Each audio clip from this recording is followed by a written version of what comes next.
It is Wednesday, November 29th, 2017. It is 8 p.m. Pacific Standard Time, and so you know what time it is.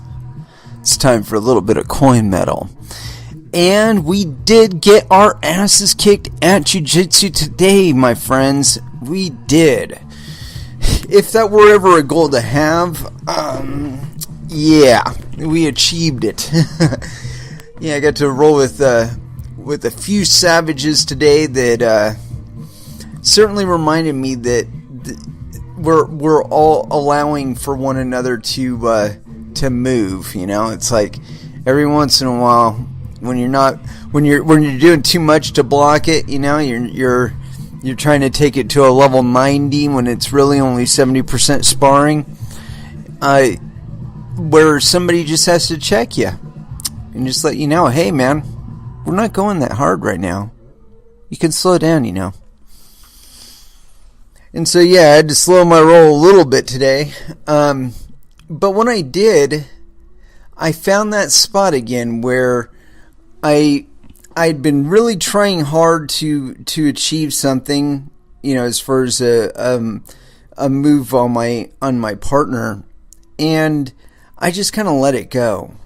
You know, and just relax for just a moment and tried to see what was actually happening, you know, and react to that rather than trying to plan beyond what my partner was, or opponent rather, was actually doing. And when I did that, the appropriate answer kind of just popped up to me and I managed to sweep him. Yeah, it was definitely a reminder day that, you know, hey man, you haven't been doing Jiu-Jitsu 1 with your Jiu-Jitsu 1 class for a while now, and they've been doing it this whole time while you have not. So, you know, kind of let me know I'd been slacking off just a tad. But you know what? A couple weeks more at this same schedule, if not slightly more enhanced. And I think I'll be getting there. Anyway, we are going to be diving into something very specific today. And I'm not going to reveal what it is because the gentleman has been very unpopular. It's not an interview. Unfortunately not. But the particular PDF I wanted to cover today is something very, very timely.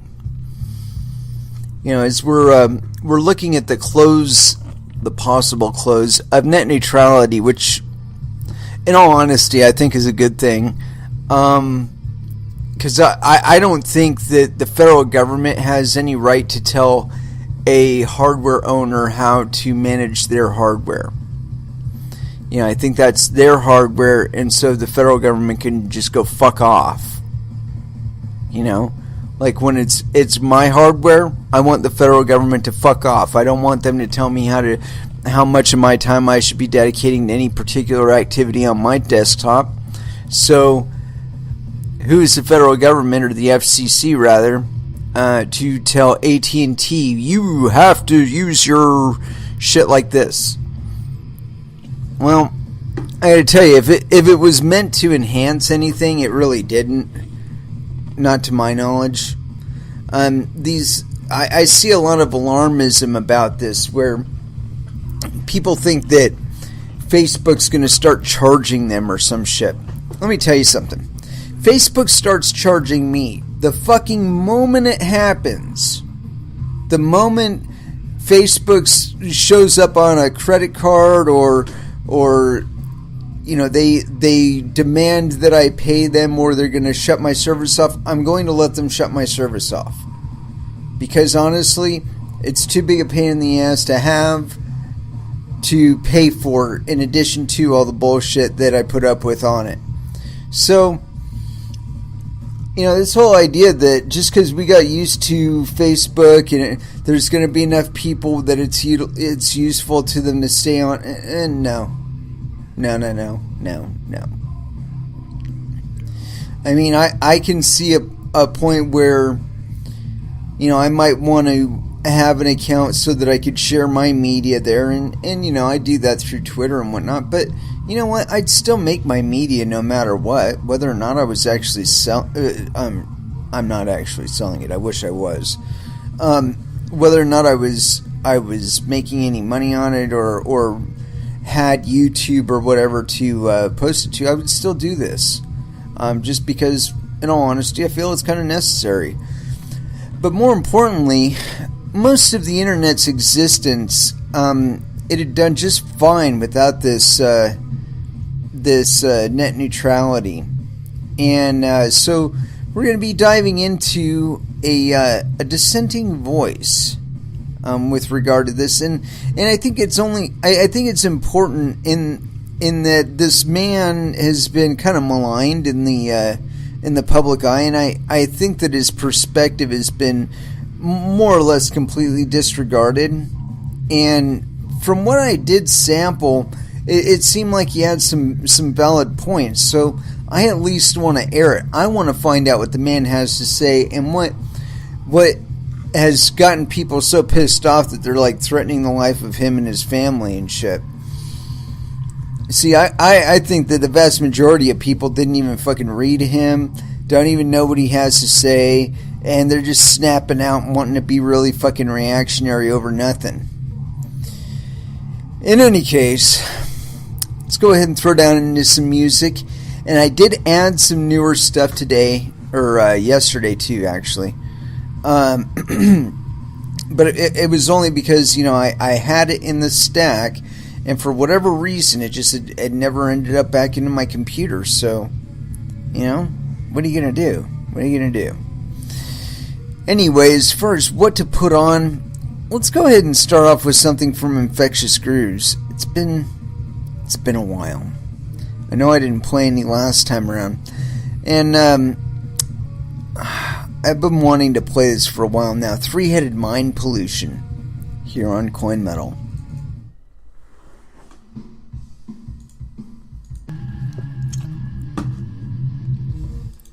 And that was The Banishment by Prong. As for what we intended to read here, it's kind of long. I don't know if we're going to get through all of it today. We're going to try.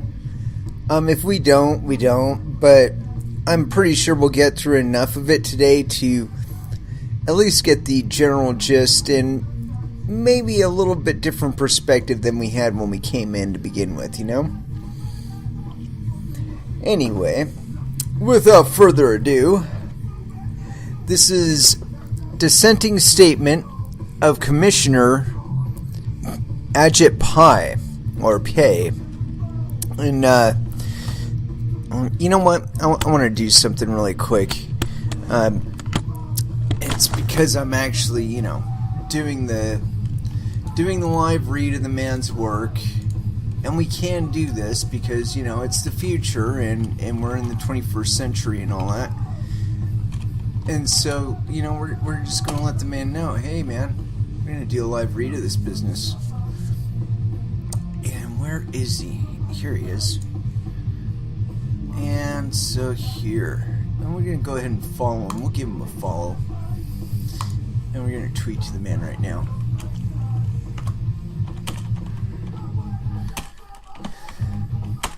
Find out what all the hubbub is about your perspective on net neutrality during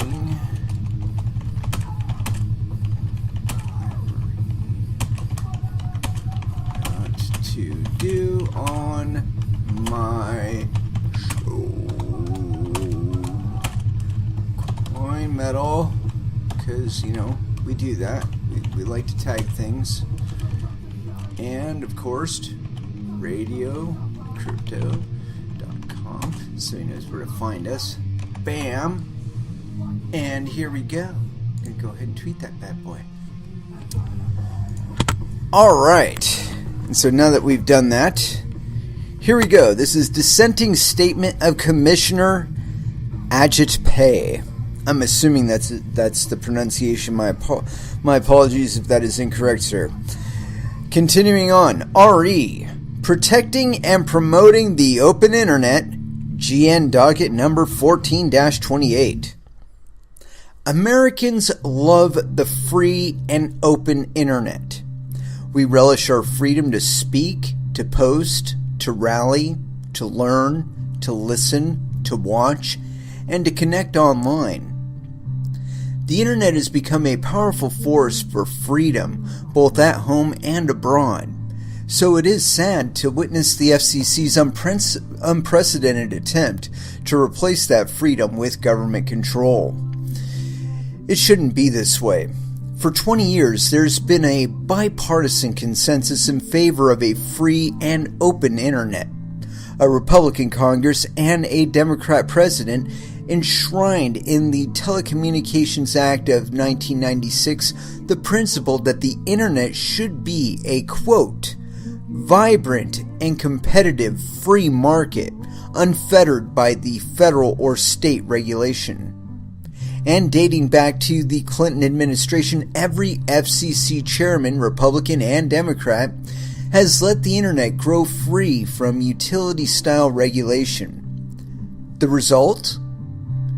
The internet has been an amazing success story, changing our lives and the world in ways that would have been unimaginable when the 1996 Act was passed. But today, the FCC abandons those policies.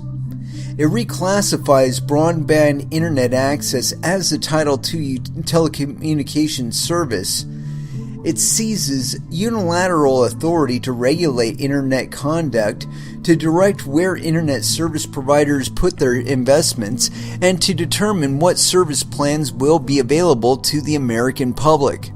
This is not only a radical departure from the bipartisan market-oriented policies that have served us so well for the last 2 decades, it is also an about-face from the proposals the FCC made just last May. So why is the FCC changing course? Why is the FCC turning its back on internet freedom? Is it because we now have evidence that the internet is not open? No. It is because we have discovered some problem with our prior implementation or interpretation of the law? No. We are flip-flopping for one reason and one reason alone. President Obama told us to do so.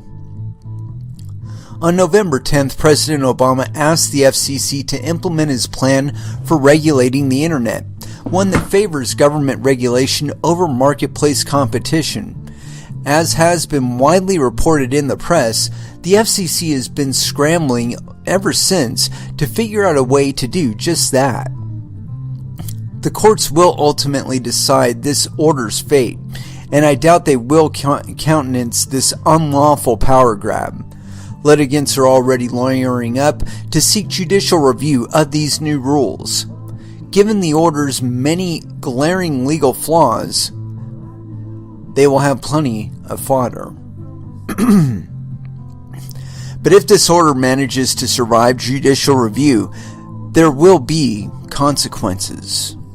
Higher broadband prices, slower speeds, less broadband deployment, less innovation, and fewer options for American consumers. To paraphrase Ronald Reagan, President Obama's plan to regulate the internet isn't the solution to a problem. His plan is the problem. In short, because this order imposes intrusive government regulations that won't work to solve a problem that doesn't exist, using legal authority the FCC doesn't have, I dissent. The Commission's decision to adopt President Obama's plan marks a monumental shift towards governmental control of the internet. It gives the FCC power to micromanage virtually every aspect of how the internet works. It is an overreach that will let a Washington bureaucracy and not the American people decide the future of the online world. One facet of that control is rate regulation. For the first time, the FCC will regulate the rates that internet service providers may charge and will set a price of $0 for certain commercial agreements. And the order goes out of its way to reject calls to forbear from Section 201's authorization of rate regulation, thus making clear that the FCC will have the authority to determine the appropriate rates and charges for service. The order also expressly invites parties to file such complaints with the Commission. A government agency deciding whether a rate is lawful is the very definition of rate regulation. As a consequence, if the FCC decides that it does not like how broadband is being priced, internet service providers may soon face admonishments, citations, notices of violation, notices of apparent liability, monetary forfeitures and refunds, cease and desist orders, revocations, and even referrals for criminal prosecution.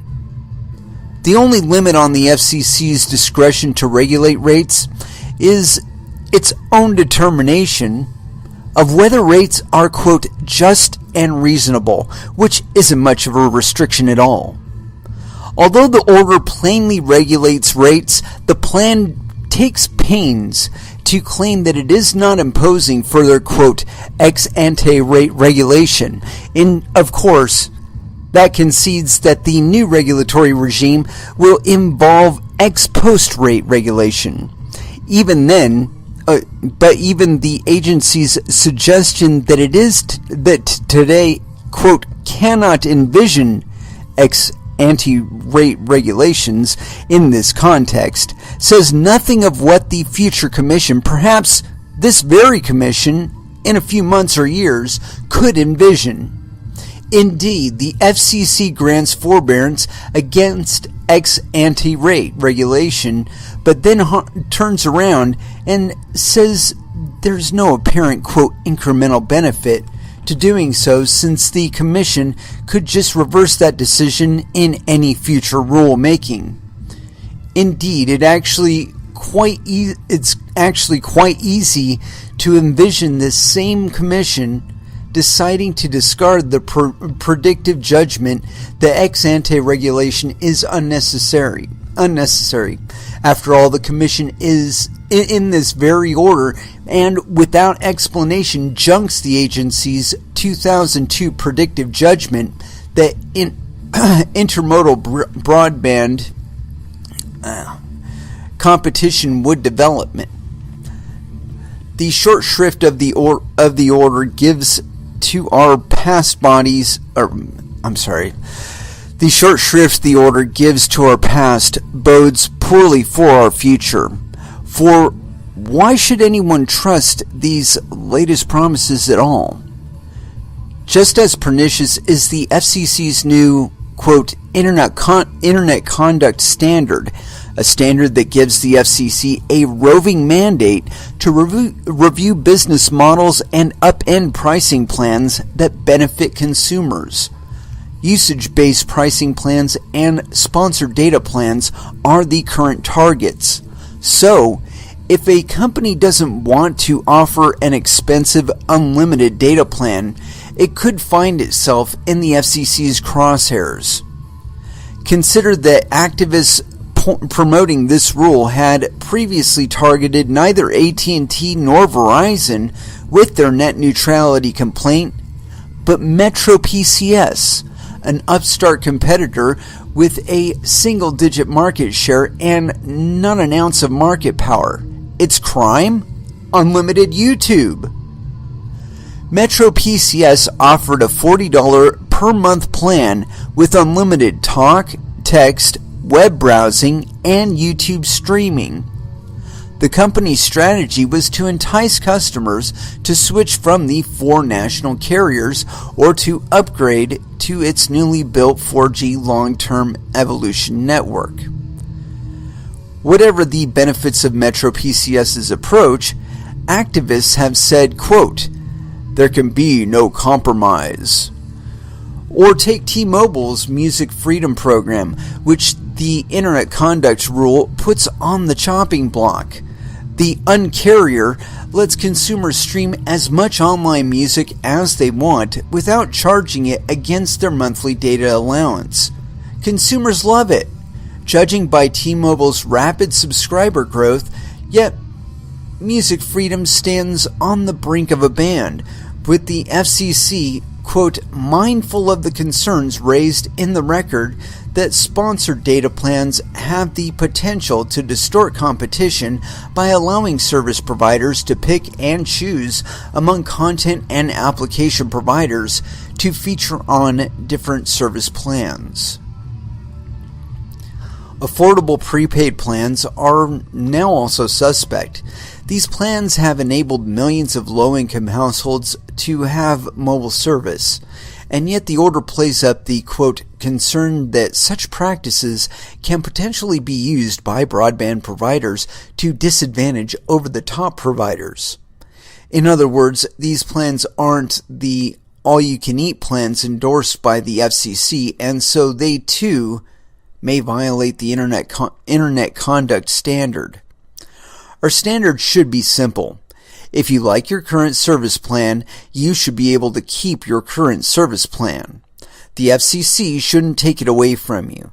Indeed, economists have long understood innovative business models like these are good for consumers because they give them more choices and lower prices. To apply outmoded economic thinking to the internet marketplace would just hurt consumers, especially the middle class and lower income Americans who are the biggest beneficiaries of these plans.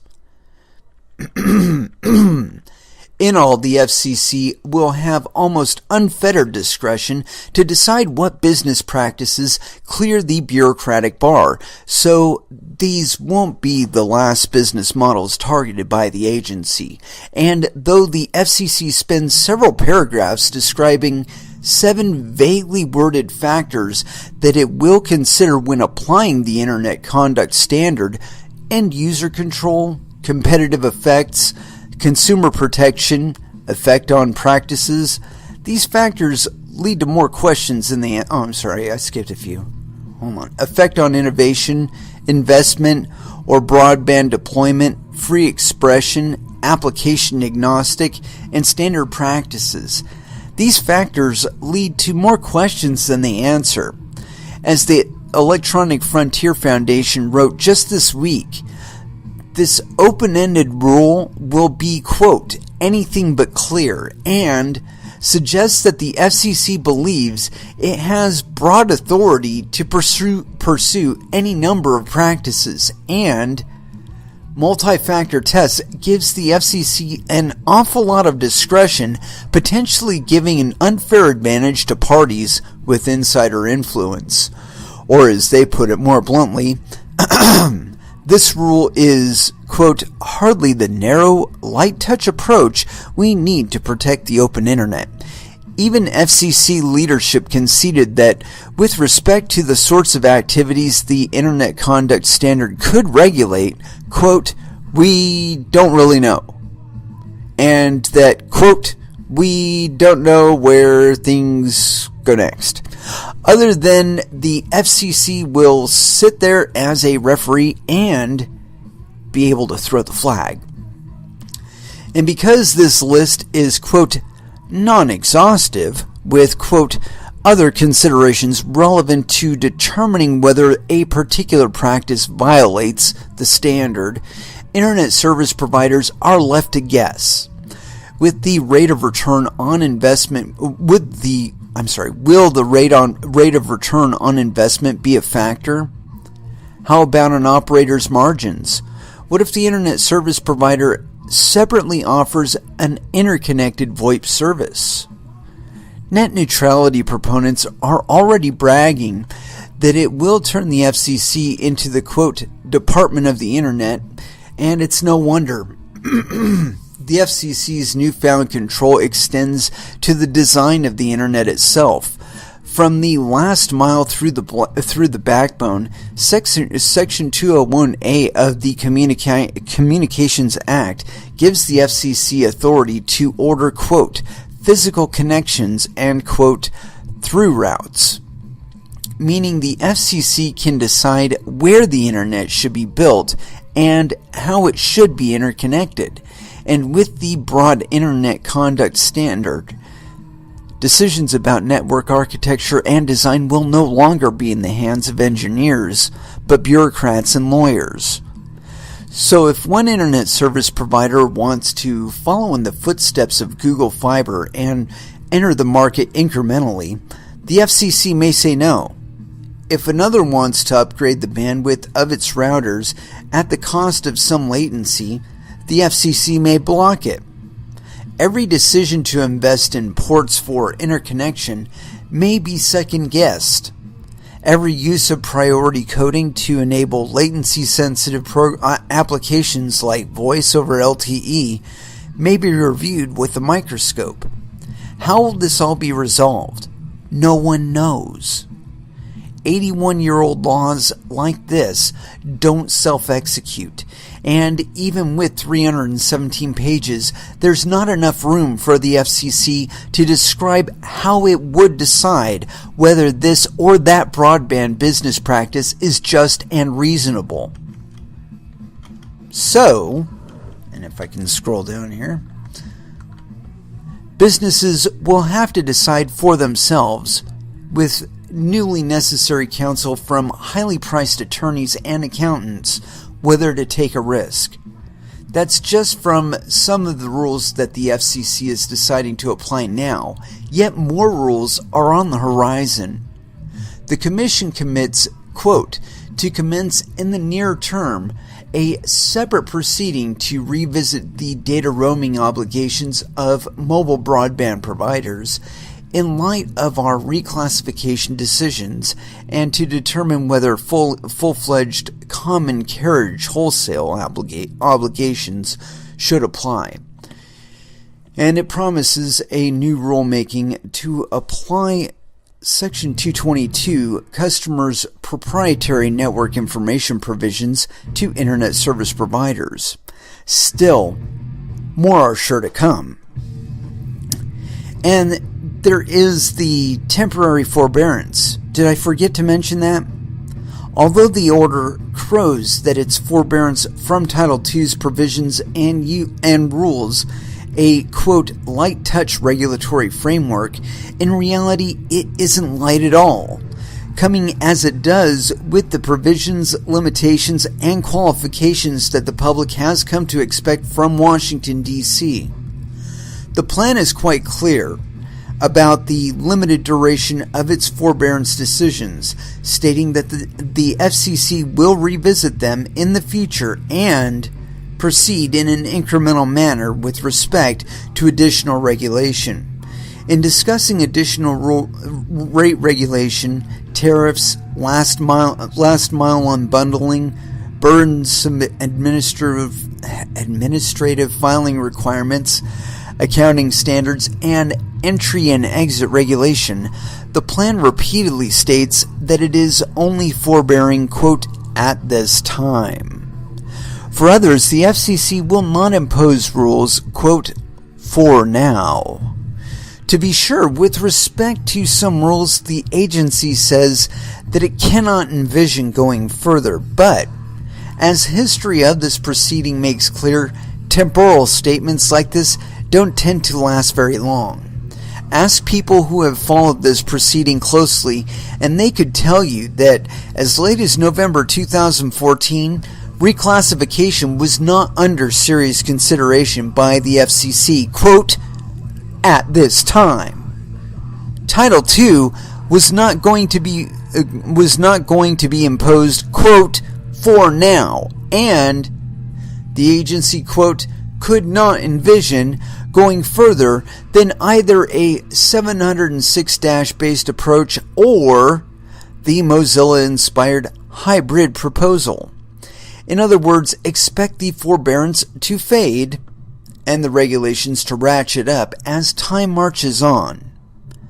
Consumers will be worse off under President Obama's plan to regulate the internet. Consumers should expect their bills to go up, and they should expect that broadband will be slower going forward than it otherwise would have been. This isn't what anyone was promised, and no one likes paying more for less. Number 1. New broadband taxes. One avenue for higher bills is the new taxes and fees that will be applied to broadband. Here's the background. If you look at your phone bill, you'll see a, quote, universal service fee or something like it.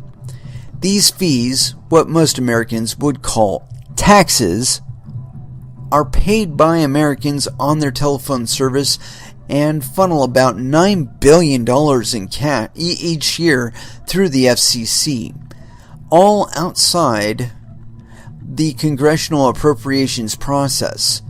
Consumers haven't had to pay these taxes on their broadband bills because broadband internet access service has never before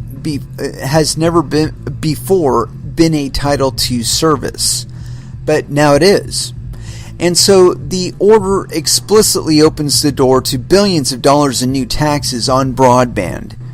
As the order frankly acknowledges, Title II, quote, authorized the Commission to impose universal service contribution requirements on telecommunications carriers, other words, theft, and indeed goes even further to require every telecommunications carrier that provides interstate telecommunications services to contribute.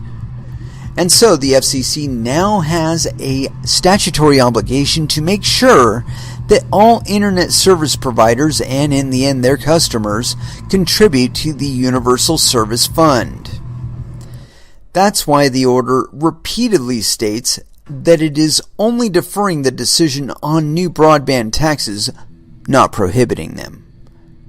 This fig leaf forbearance, a reprieve only, quote, insofar as the provisions would immediately require new universal service contributions for broadband internet service access services sold to end users, but not insofar as they authorize the Commission to require such contributions in a rulemaking in the future. That future is swiftly approaching. It may be just a few months. The order states that the FCC has referred the question of assessing state and federal taxes on broadband to the Federal-State Joint Board on Universal Service and has, quote, requested a recommended decision by April 7th, 2015, right before tax day. Although a, quote, a short extension of that deadline may be in order. It's no surprise that many have interpreted this referral as a question of how to tax broadband, not whether to do so. And states have already begun discussions on how they will spend the extra money. And the agency's preference is clear. The order argues that taxing broadband, quote, potentially could spread the base of contributions and could add to the stability of the Universal Service Fund. For those not familiar with this beltway ergot, let me translate. Quote, extending these taxes to broadband would make it easier to spend more without public oversight. But using plain English hardly makes for a compelling public message. We've seen this game played before. During reform of the E-rate program in July 2014, the FCC secretly told lobbyists that it would raise USF taxes after the election to pay for promises it was making. Sure enough, in December 2014, the agency did just that, increasing the E-rate spending and with it telephone taxes by $1.5 billion per year. And I'm going to get just a teeny bit of water here. Hold on a moment.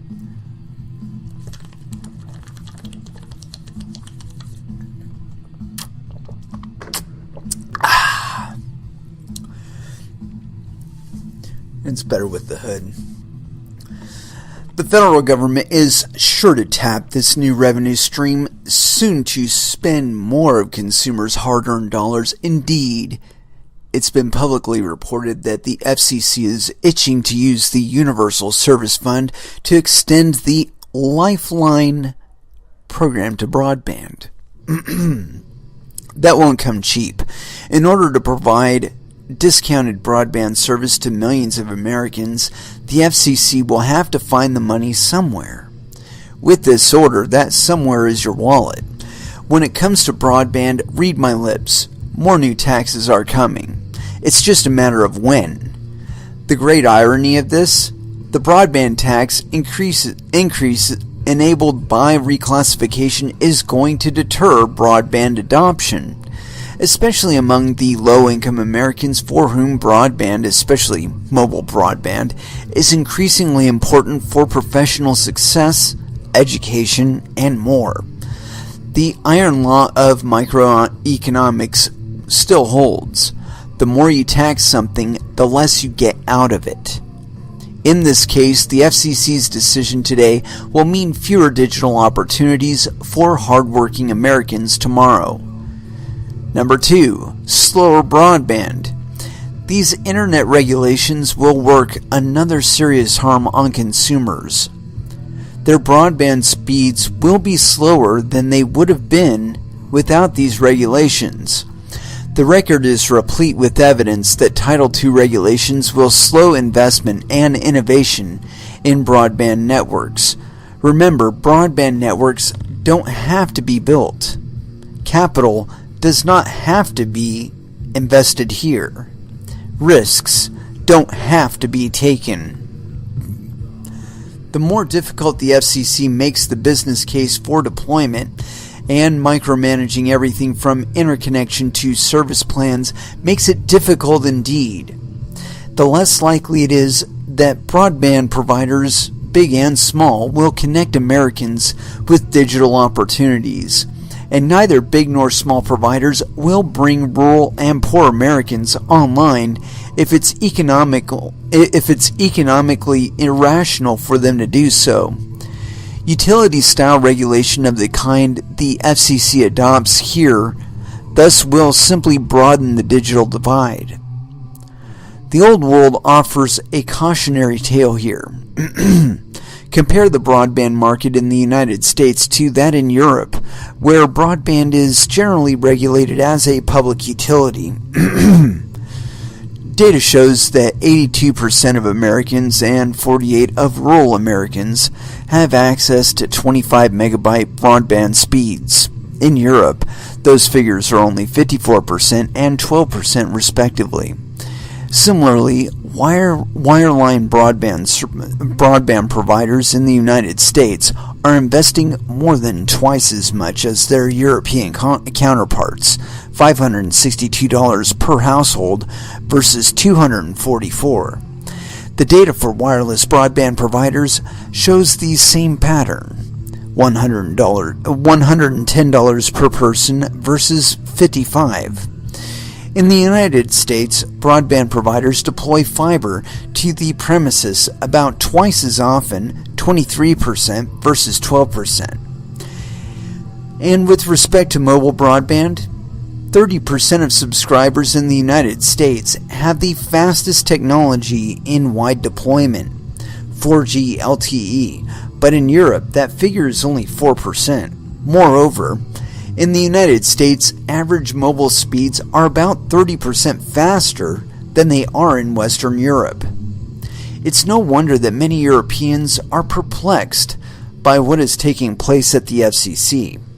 Just days before the FCC adopted this order, for example, the Secretary General of the European People's Party, the largest party in the European Parliament, observed that the FCC, quote, at the behest of President Obama himself, was about to impose the type of regulation which has led Europe to fall behind the United States in levels of investment. But the order doesn't just adopt utility-style regulation. It goes even further and injects tremendous uncertainty into the market. At least with easy-to-understand bright-line rules, a business can plan. But thick regulatory haze, rules that are unclear with the overhang of more rules to come, should make any rational businesses hold back on investment and start returning any free cash back to their shareholders. Ironically enough, the Commission itself acknowledges at one point that, quote, vague or unclear regulatory requirements could stymie rather than encourage innovation. But those are precisely the kind of requirements the FCC is adopting. Its predictive judgment that uncertainty is, quote, likely to be short-term and will dissipate over time as the marketplace internalizes our Title II approach, prioritizes faith above experience. Making it all worse is the fact that the FCC cannot promise anything about how these new rules will be enforced, because it is not the only adjudicator. After this decision, any person claiming to be damaged by, quote, by any internet service provider may bring suit for the recovery of the damages.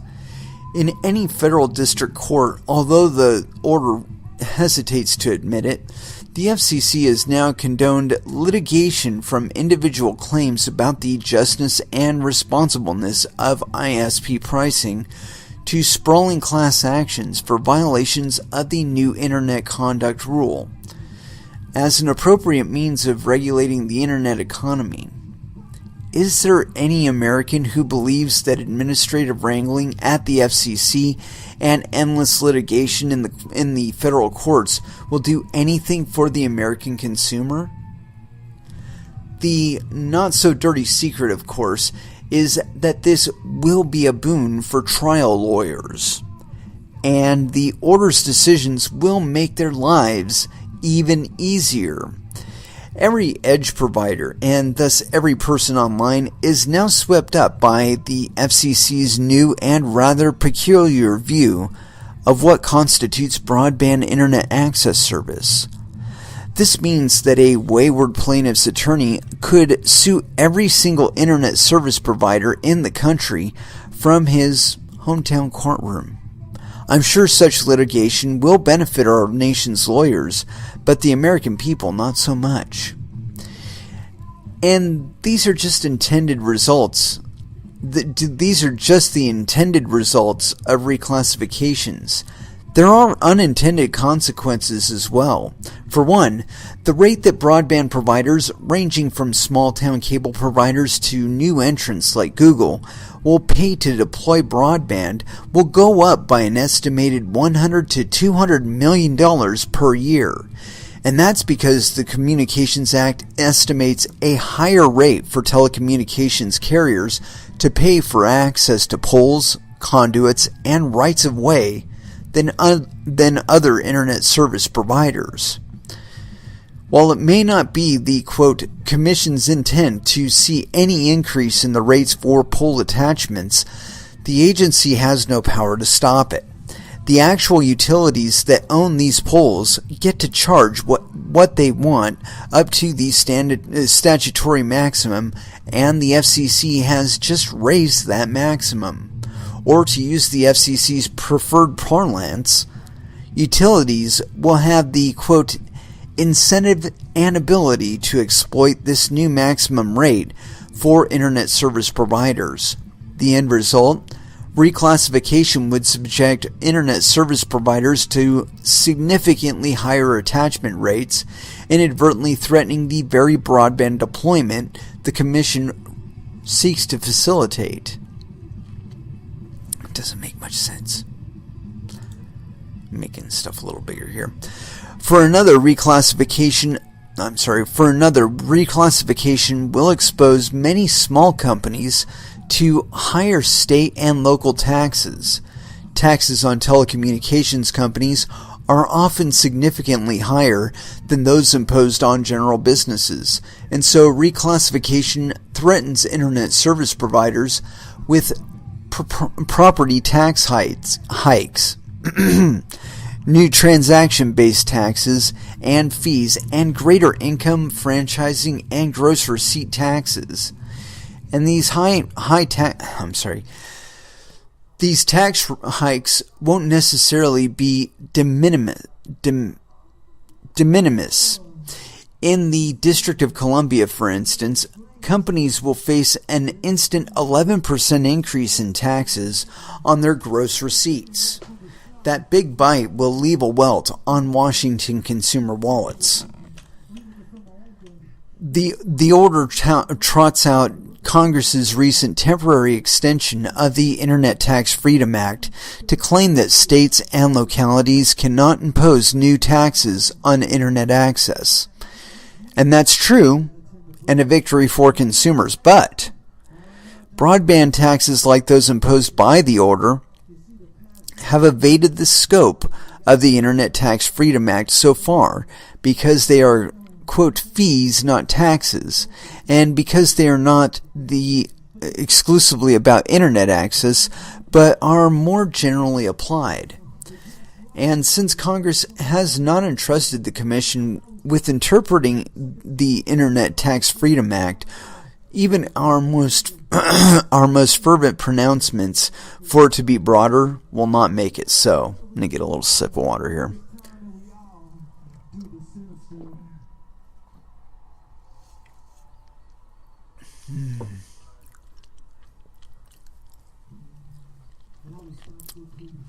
All of these new fees and costs add up. The estimate puts the total at $11 billion a year, and every dollar spent on fees and new costs like lawyers and accountants has to come from somewhere, either the pockets of the American consumer or projects to deploy faster broadband. And so these higher costs will lead to slower speeds and higher prices. In short, less value for the American consumer. So do American consumers want slower speeds at higher prices? I don't think so. That's certainly not what I heard when I hosted the Texas Forum on Internet Regulation in College Station, the FCC's only field hearing on net neutrality where audience members were allowed to speak. There I heard from Internet innovators, from students, from everyday people who wanted something else from the FCC. Something that I thought had a familiar ring to it. The consumers I spoke with wanted competition. And yet literally nothing in this order will promote competition among Internet service providers. To the contrary, reclassifying broadband, applying the bulk of Title II rules, and half-heartedly forbearing from the rest for now, will drive smaller competitors out of business and leave the rest in regulatory vassalage. Monopoly rules designed for the monopoly era will inevitably move us in the direction of a monopoly. President Obama's plan to regulate the Internet is nothing more than a Kingsbury commitment for the digital age. If you liked the Ma Bell monopoly in the 20th century, you'll love the PA broadband in the 21st. Today, there are thousands of smaller Internet service providers, wireless Internet service providers, WISPs, small-town cable operators, municipal broadband providers, electric cooperatives, and others that don't have the means or the margins to withstand a regulatory onslaught, imposing on competitive broadband companies the rules designed to constrain Cornelius Vanderbilt's railroad empire or the continent-spanning Bell telephone monopoly will do nothing but raise the costs of doing business. Small rural competitors will be disproportionately affected, and the FCC's decision will diminish competition, the best guarantor of consumer welfare. This isn't just my view. The President's own Small Business Administration, apparently acting independently, admonished the FCC that its proposed rules would unduly burden small businesses. The SBA urged the FCC to, quote, addressed the concerns raised by small businesses in comments and, quote, exercise appropriate caution in tailoring its final rules to mitigate any anti-competitive pressure on small broadband providers as well.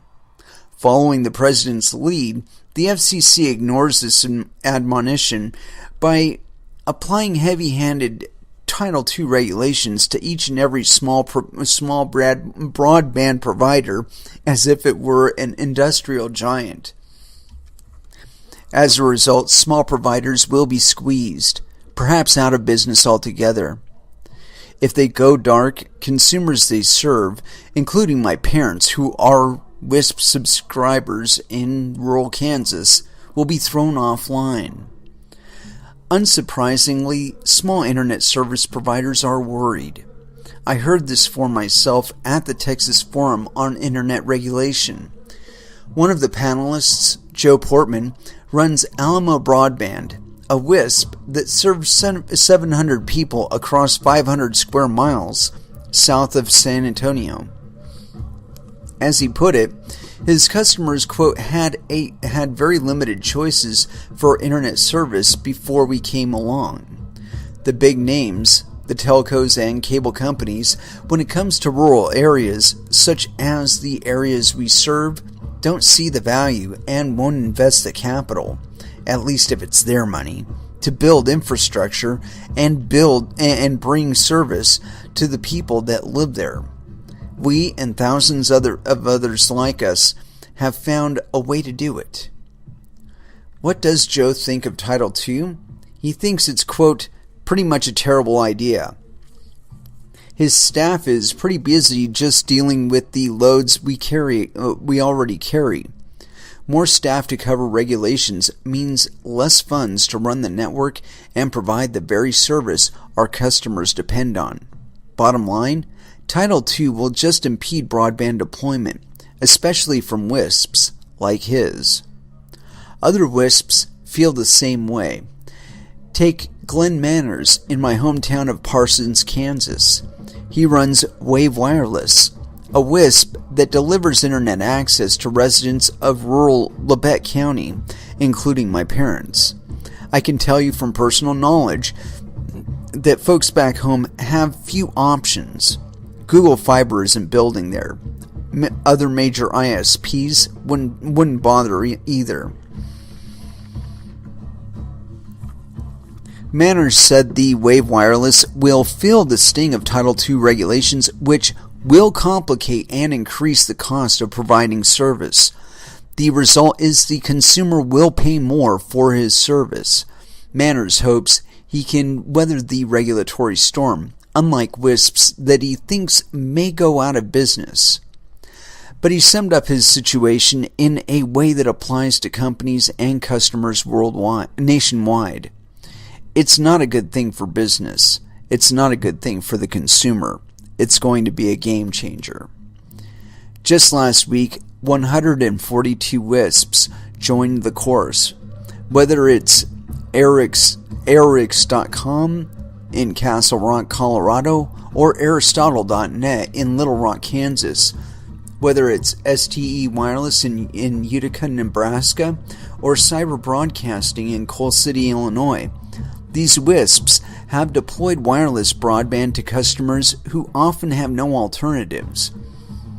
They rely heavily on unlicensed spectrum, take no federal subsidies, and often run on a shoestring budget with just a few people to run the business, install equipment, and handle service calls. They have no incentive and no ability to take on commercial giants like Netflix. And they say the FCC's new regulatory intrusion in our businesses would likely force us to raise prices, delay deployment expansion, or both. Or consider the views of 24 of the country's smallest internet service providers, each with fewer than 1,000 residential broadband customers. The largest, Family View Cablevision, has just 900 customers in Pendleton, South Carolina. The smallest, Main Street Broadband, has just 4 residential customers in Cannon Falls, Minnesota.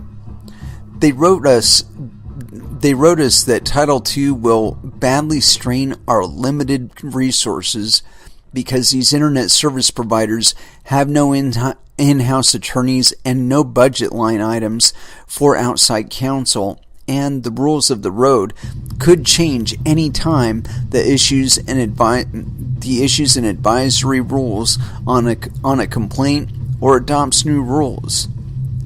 To subject small and medium-sized ISPs to such a regime, no less the smallest of ISPs, is simply unreasonable. Or how about the 43 municipal broadband providers that flatly told the FCC, quote, "There is no basis for the Commission to reclassify our internet service for the purpose of imposing Title II common carrier obligations." They continued, quote, "Title II regulation will undermine the business model that supports our network, raises our costs, and hinders our ability to further deploy broadband." Their closing is a stinging rebuke to those who argue that Title II is harmless to those providers who don't harm consumers. We ask that you not fall prey to the facile argument that if smaller ISPs are not blocking, throttling, or discriminating amongst internet traffic on their networks today, they have nothing to fear because they will experience no harm under Title II regulation. The economic harm will flow not from following net neutrality principles, which we do today because we think it is beneficial to all, but from the collateral effects of a change in regulatory status that will trigger consequences beyond the Commission's control and risk serious harm to our ability to fund and deploy broadband without bringing any concrete benefit for consumers or edge providers that the market is not already proving today without the aid of any additional regulation. There's a special irony given that right before this vote, the FCC voted to preempt state laws regarding city-owned broadband projects. This is an initiative President Obama announced just 1 month before this order was adopted while he was in Cedar Falls, Iowa, and the FCC is now dutifully implementing that initiative too. But I'm not sure the president realized that Cedar Falls Utilities, the very municipal broadband provider he touted, thinks that Title II is a tremendous mistake. Well, now he and we know better. It's for these reasons that the Small Business and Entrepreneurship Council, a nonprofit organization representing nearly 100,000 small businesses nationwide, wrote us that Title II will, quote, deeply erode investment and innovation, which will dramatically harm entrepreneurs and small businesses.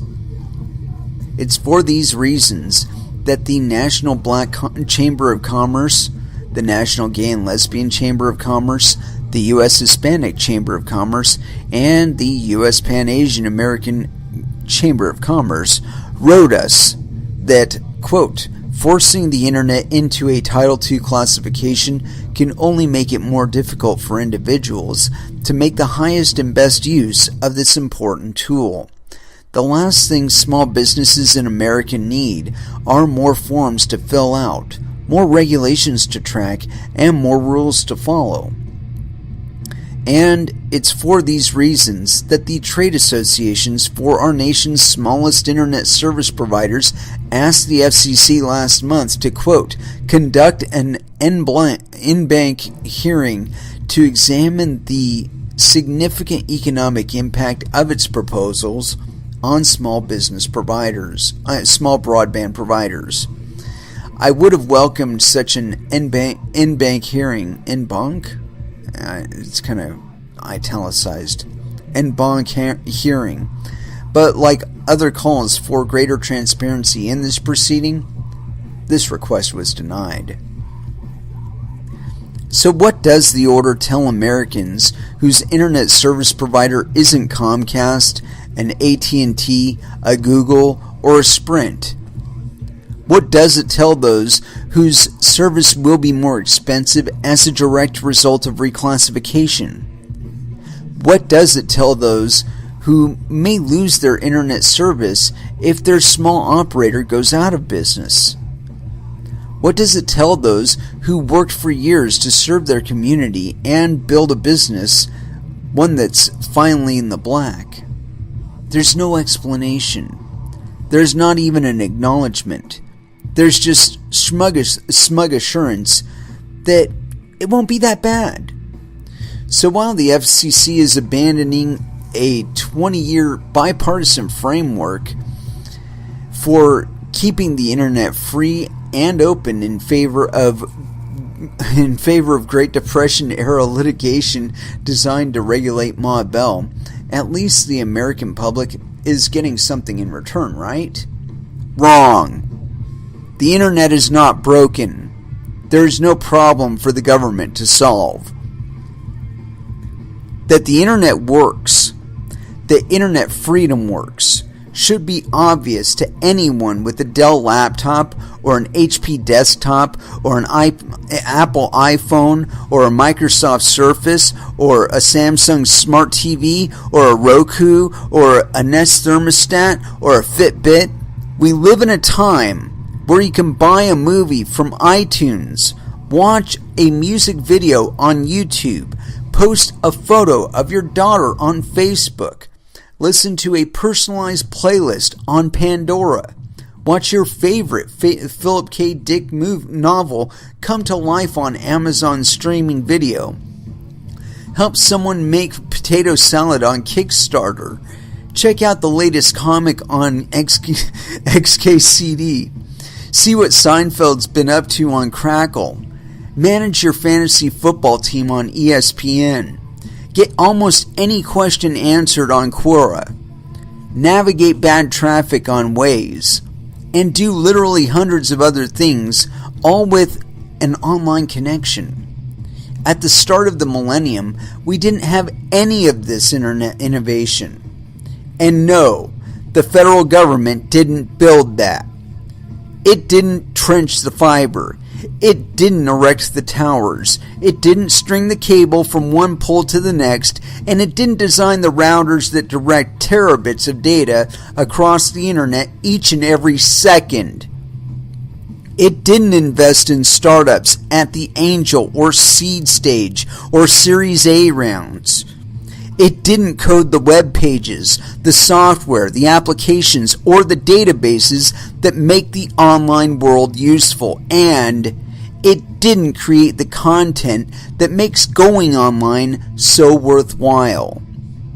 So for all intents and purposes, the internet didn't exist until the private sector took it over in the 1990s, and it's been the commercial internet that has led to the innovation, the creativity, the engineering genius that we see today. Nevertheless, the order ominously claims that threats to internet openness remain today, that broadband providers, quote, hold all the tools necessary to deceive consumers, degrade content, or disfavor the content they don't like. And the FCC continues, quote, to hear concerns about other broadband provider practices involving blocking or degrading third-party applications. The evidence of these continuing threats? There is none. It's all anecdote, hypothesis, and hysteria. A small ISP in North Carolina allegedly blocked VoIP calls a decade ago. Comcast capped BitTorrent traffic to ease upload congestion 8 years ago. Apple introduced FaceTime over Wi-Fi first, cellular networks later. Network examples this picayune and stale aren't enough to tell a coherent story about net neutrality. The boogeyman never had it so easy. But the order trots out other horribles. broadband providers have both the incentive and the ability to act as gatekeepers. The potential to cause a variety of other negative externalities that hurt the open nature of the internet, and the incentive and ability to engage in paid prioritization or other consumer harms. The common thread linking these and countless other exhibits is that they simply do not exist. One could read the entire document, and I did, without finding anything more than hypothesized harms. One would think that a broken internet marketplace would be rife with anti-competitive examples, but the agency doesn't list them, and it's not for a lack of effort. So what is there to fear? A sober reader might borrow from the father of Title II, quote, "The only thing we have to fear is fear itself." But the FCC instead intones the 9 scariest words for any friend of internet freedom. Quote, "I am from the government, and I'm here to help." To put it another way, Title II is not just a solution in search of a problem, it's a government solution that creates a real-world problem. This is not what the internet needs, and it's not what the American people want. So, that's substance. A few words on process. When the Commission launched this rulemaking, I said that we needed to, quote, "give the American people a full and fair opportunity to participate in this process." Unfortunately, over the course of the past 9 months, we have fallen woefully short of that standard. More importantly, the plan in front of us today was not formulated within this building through a transparent notice and comment rulemaking process. Rather, the Wall Street Journal reports that it was developed through, quote, "an unusual secretive effort inside the White House." Indeed, White House officials, according to the Journal, functioned as a parallel version of the FCC. Their work led to the president's announcement in November that his plan for internet regulation, a plan which blindsided the FCC and swept aside months of work by Chairman Wheeler, toward a compromise. Therefore, all of the action at the Commission was just for show. Those filing comments, holding publicly disclosed meetings with FCC officials, or participating in FCC roundtables were being led to believe that their input would matter. But the joke was on them. While the media and the public were focusing on the events at the FCC, the real action was occurring behind closed doors at the White House. Of course, a few insiders were clued in about what was transpiring. Just listen to what a leader for the group Fight for the Future had to say. Quote, "We've been hearing for weeks from our allies in D.C. that the only thing that could stop FCC Chairman Tom Wheeler from moving ahead with this sham proposal to gut net neutrality was if we could get the president to step in. So we did everything in our power to make that happen. We took the gloves off and played hard, and now we get to celebrate a sweet victory." What the press has called, quote, "parallel FCC at the White House" opened its doors to a plethora of special interest activists. Daily costs, demand progress, fight for the future, free press, and public knowledge, just to name a few. Indeed, even before activists were blocking Chairman Wheeler's driveway late last year, some of them had met with White House officials. But what about the rest of the American people? They certainly couldn't get White House meetings. They were shut out of the process. They were being played for fools. And the situation didn't improve once the White House announced President Obama's plan and asked the FCC to implement it. The document in front of us today differs dramatically from the proposal that the FCC put out for comment last May. It differs so dramatically that even net neutrality advocates fanatically rushed in recent days to make last-minute filings registering their concerns that the FCC might be going too far. And yet, the American people, to this day, have not been allowed to see President Obama's plan. It has remained secret. Especially given the unique importance of the internet, Commissioner O'Reilly and I asked for the plan to be released to the public. Senate Commerce Committee Chairman John Thune and House of Representatives Energy and Commerce Chairman Fred Upton requested this as well. And according to a survey last week by a respected Democratic polling firm, 79% of the American people favored making the document public. But still, the FCC's leadership has insisted on keeping it hidden. We have to pass President Obama's 317-page plan so the American people can find out what's in it. God damn, doesn't that sound fucking familiar? I could have swore I heard the same fucking thing about Obamacare. We gotta pass the plan so we can find out what's in it. What the fuck is that shit? Continuing on. This isn't how the FCC should operate. We should be an independent agency making decisions in a transparent manner based on the law and the facts in the record. We shouldn't be a rubber stamp for political decisions made by the White House. And we shouldn't have and we should have released this plan to the public, solicited their feedback, incorporated that input into the plan, and then proceeded to a vote. There was no need for us to resolve this matter today. There is no immediate crisis in the internet marketplace that demands immediate action. The backers of the president's plan know this, but they also know that the details of this plan cannot stand up to the light of day. Kind of like SegWit. They know that the more the American people learn about this plan, the less they like it. Yeah, I definitely like SegWit. That is why this plan was developed behind closed doors at the White House, and that is why the plan has remained hidden from public view. Like Blockstream. There's another reason the public does not know what rules the order adopts. The Commission never proposed them. Recall that late last year's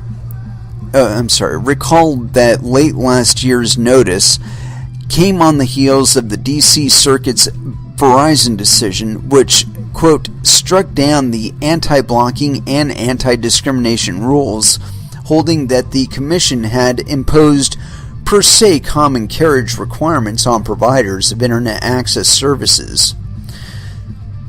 The purpose of the notice was to respond directly to that remand and to propose to adopt enforceable rules of the road consistent with the court's opinion to protect and promote the open internet. Or as Chairman Wheeler put it, in response to the Verizon decision, I promptly stated that we would reinstate rules that achieve the goals of the 2010 order using Section 706 based roadmap laid out by the court. That is what we are proposing today. And it was.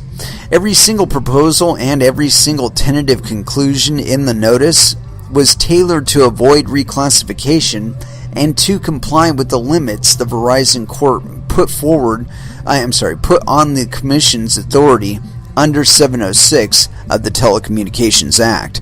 For example, the notice proposed to define blocking as failing to provide an edge provider with a minimum level of access that is sufficiently robust, fast, and dynamic for effective use by end users and edge providers. It did so, quote, to make clear that no blocking rule would allow individualized bargaining above a minimum level of access, which was, quote, the revised rationale the court suggested would be permissible rather than per se common carriage. The notice then devoted an entire section to establishing the minimum level of access under the no-blocking rule. Because the Verizon court suggested such a rule would be permissible rather than per se common carriage and would be consistent with the court's ruling. The notice was even more forthright that its proposed rule bearing commercially unreasonable practices was tied to the limits of the Verizon decision. Under that rule, the Commission would, consistent with the court's decision, permit broadband providers to engage in individualized practices. Indeed, the encouragement of individualized negotiation was one of its essential elements. The notice tentatively concluded that such a rule was appropriate because, quote, court underscored the validity of the commercially reasonable legal standard and explained that such an approach distinguished the data roaming rules at issue in Selco from common carrier obligations. Or as the notice put it, quote, the core purpose of the legal standard that we wish to adopt is to effectively employ the authority that the Verizon court held was within the Commission's power under Section 706, or as the title of that subpart put it more bluntly, the goal of the FCC, quote, was codifying an enforceable rule to protect the open internet that is not common carriage per se. If this wasn't enough, the FCC proposed the Commission exercise its authority under Section 706, consistent with the D.C. Circuit's opinion in Verizon versus FCC, to adopt our proposed rules, and then cited Section 706 of the Telecommunications Act, but not a single provision of Title II in the, and getting down to it, notices ordering clauses. And it affirmatively proposed to remove several legal provisions from the authority section of our Part 8, quote, open internet rules, including all references to Title II, and leave Section 706 of the Telecommunications Act as the prime authority for the proposed rules. In all, the notice cited or quoted the Verizon decision 52 separate times, proposed 2 pages of rules that would be consistent with that decision and within the Commission's Section 706 authority, and reiterated in tentative conclusion after tentative conclusion that the FCC should tread no further than the limits the Verizon court set on the FCC's authority under Section 706. Contrast that with today's decision. The entire order is premised on the reclassification of broadband internet access services as a Title II telecommunications service. Accordingly, none of these rules follow the Section 706 base roadmap laid out by the Verizon court, and none of them purport to do so. As a result, instead of a minimum level of access rule that would follow the roadmap, the order adopts the flat no blocking rule that the Verizon court overturned.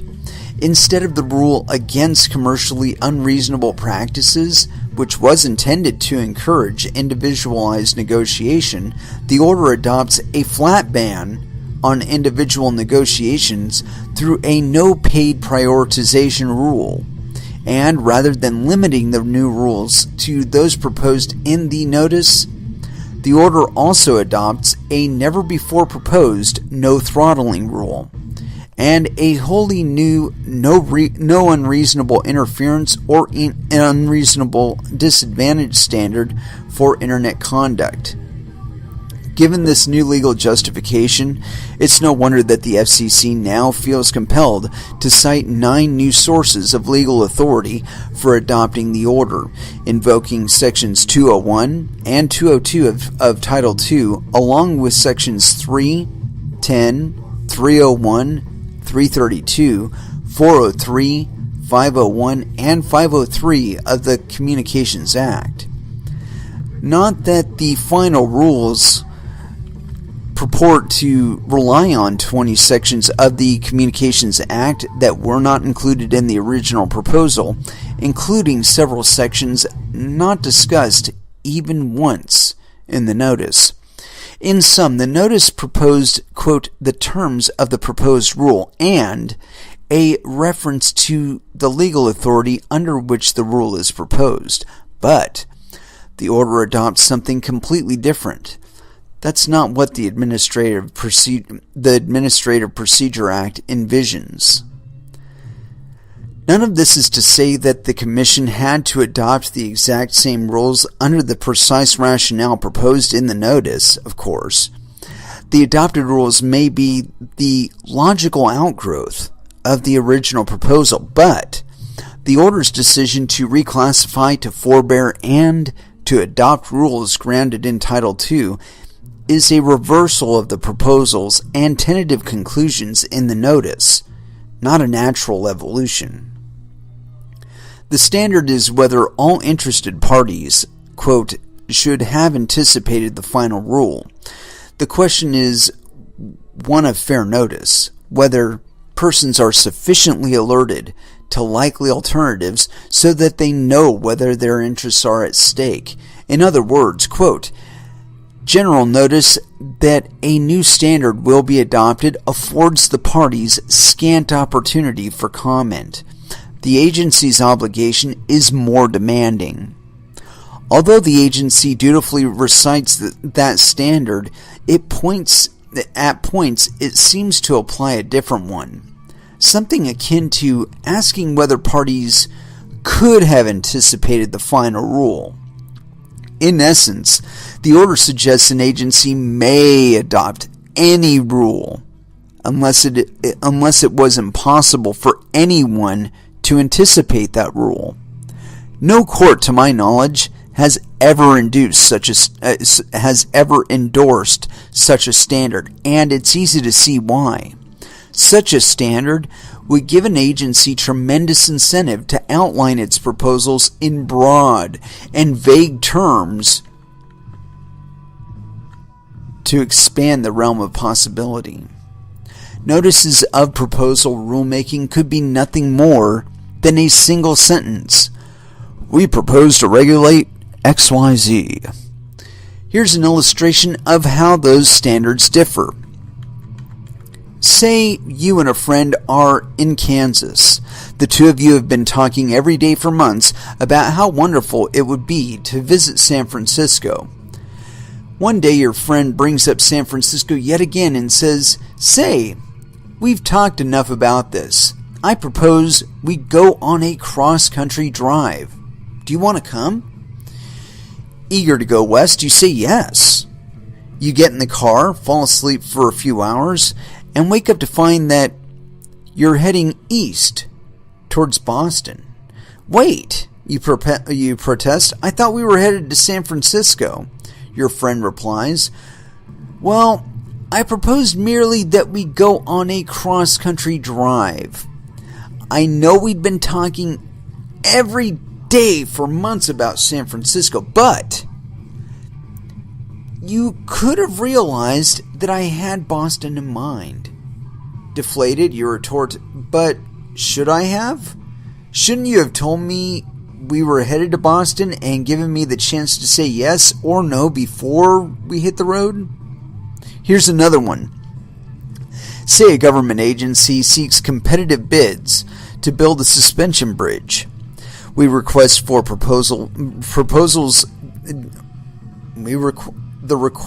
proposals details how the suspension bridge should be built, but reserves the right to build another type of bridge instead.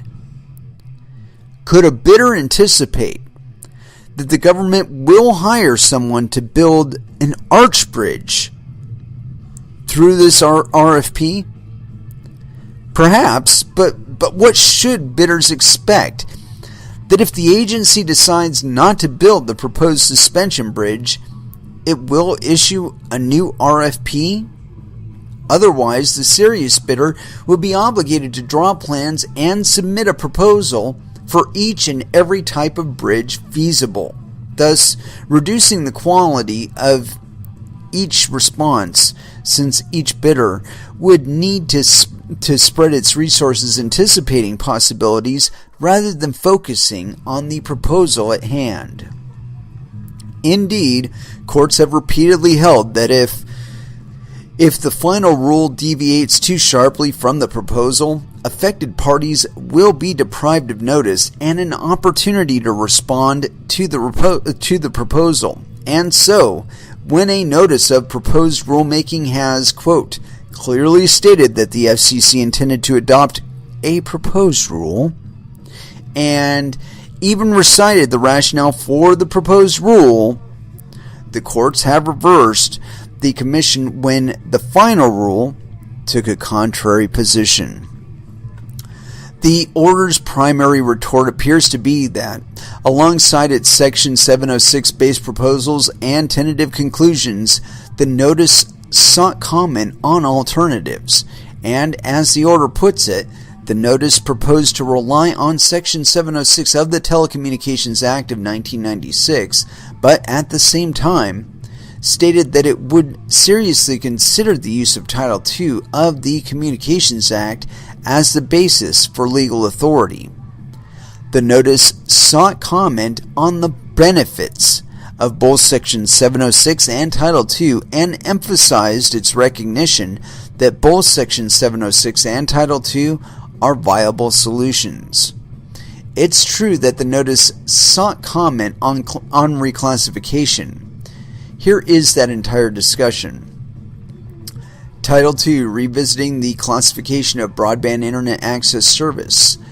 In a series of decisions beginning in 2002, the Commission has classified broadband internet access service offered over cable modem, DSL, and other wireline facilities, wireless facilities, and other power lines as an information service, which is not subject to Title II and cannot be regulated as a common carrier service. In 2010, following the D.C. Circuit's Comcast decision, the Commission issued a Notice of Inquiry, 2010 NOI, that, among other things, asked whether the Commission should revisit these decisions and classify a telecommunications component service of wired broadband internet access service as a telecommunications service. The Commission also asked whether it should similarly alter its approach to wireless broadband internet access service, noting that Section 332 requires that wireless services that meet the definition of, quote, commercial mobile service be regulated as common carriers under Title II. In response, the Commission received substantial comments on these issues. We now seek further and updated comment on whether the Commission should revisit its prior classification decisions and apply Title II reclassification approach serve our goal to protect and promote internet openness? What would be the legal basis and theories for particular open internet rules adopted pursuant to such an approach? Would reclassification and applying Title II for the purposes of protecting and promoting internet openness impact the Commission's overall policy goals, and, if so, how? What factors should the Commission keep in mind as it considers whether to revisit its prior decision? Have there been changes to the internet marketplace that should lead us to reconsider our prior classification decisions?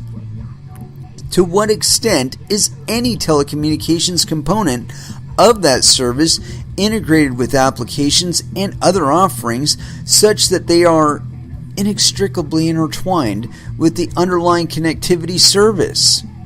Is broadband internet access service or any telecommunications component thereof held out, quote, for a fee directly to the public or to such classes of users as to be effectively available directly to the public? If not, should the Commission compel the offering of such functionality on a common carrier basis, even if not offered as such? For mobile broadband internet access, does that service fit within the definition of, quote, commercial mobile service? We also note that on May 14, 2014, Representative Harry Waxman, ranking member of the Committee on Energy and Commerce of the United States House of Representatives, sent a letter to Chairman Wheeler proposing an approach to protecting the open internet, whereby the Commission would proceed under Title Section 706, but use Title II as a, quote, backstop authority. We seek comment on the viability of that approach. If these two paragraphs tucked into an 85-page document are sufficient notice to discard the regulatory framework for internet access services that the Commission has relied on for almost 2 decades, a framework the FCC has affirmed time and time again and again, and the myriad of related precedents and agency rules, then the FCC and likely every federal agency has been doing notice and comment rulemaking wrong for decades. I'm not aware of, and the order does not cite, one single notice of proposed rulemaking that the Commission has issued that is so abbreviated. Not one would reverse so much precedent with so little analysis, nor one whose consequences would be so far-reaching and collateral impacts so many, with so little discussion. Just look at the notice's detailed discussion of the FCC's Section 706 authority to see how we normally tee up a proposal, or look at the 83-paragraph notice of proposed rulemaking that preceded the classification of wireline broadband internet access service as an information service to see how we normally tee up a new regulatory framework. To contrast could not be starker. The contrast could not be starker. The failure of the notice to properly frame the Title II proposal matters indeed. An agency adopting final rules that differ from its proposed rules is required to re-notice when the changes are so major that the original notice did not adequately frame the subjects for discussion. The proposal of the new notice is to allow interested parties a fair opportunity to comment upon the final rules in their altered form. And given the notice's framing, I simply cannot understand how any commenter could have anticipated, let alone should have anticipated, the 128 paragraphs of the order that explains the Commission's rationale for reclassification and the ramifications of that decision. Since the notice's 2 paragraphs, search the notice's 2 paragraphs as I might, I cannot ferret out any discussion of the 3 factual changes that have led to the Commission's determination today, namely, number 1, consumer conduct, number 2, broadband providers' marketing and pricing strategies, and number 3, the technical characteristics of broadband internet access service. Nor can I find any discussion of how domain name systems service, caching, or any other feature of broadband internet access service falls into the telecommunications system management exemption to the definition of information service, or even any discussion of meaning of the meaning of that exemption. nor can I find any discussion of the benefits reclassification would have for broadband investment. Nor can I find any discussion of what reclassification means for state or local regulation of broadband services. Nor can I find any mention that the FCC's past, quote, predictive judgments anticipating vibrant intermodal competition were wrong. To get to the point, could someone reading the notice have anticipated the FCC might reject its past proposals and tentative conclusions and instead pursue reclassification? Perhaps. Anything is possible, but should the public have anticipated the FCC would move forward with reclassification without issuing a further notice of proposed rulemaking? Surely not. The notice itself is just left just too many questions unanswered, and too many questions unasked for that matter. To be clear, the deficiencies in the notice were not the product of incompetence. Rather, they reflect the fact that the agency was headed in a different direction until political pressure was applied to the Commission last November. Specifically, President Obama's endorsement of Title II forced a change in the FCC's approach. Indeed, the agency was publicly considering a so-called, quote, hybrid approach on the day of the president's announcement, and was reportedly pursuing such an approach even in the days after that announcement, only to succumb to executive branch entreaties when pen was put to paper. And, with that, I just want to take a brief break. We're on page 22 of this bad boy, and we may finish it. A lot of the interpage stuff is references and whatnot. And I mean, this guy was thorough in his citations. I mean, thorough. I mean, this next page, 24, there's 2 paragraphs on it, and the rest of it is citations. So, like I said, man, the guy's thorough. Anyway, brief music break. Let me rehydrate, recaffeinate. You know how it goes. And let's see. We got some Within the Ruins going, so let's go ahead and just go with that. New Holy War here on Coin Metal.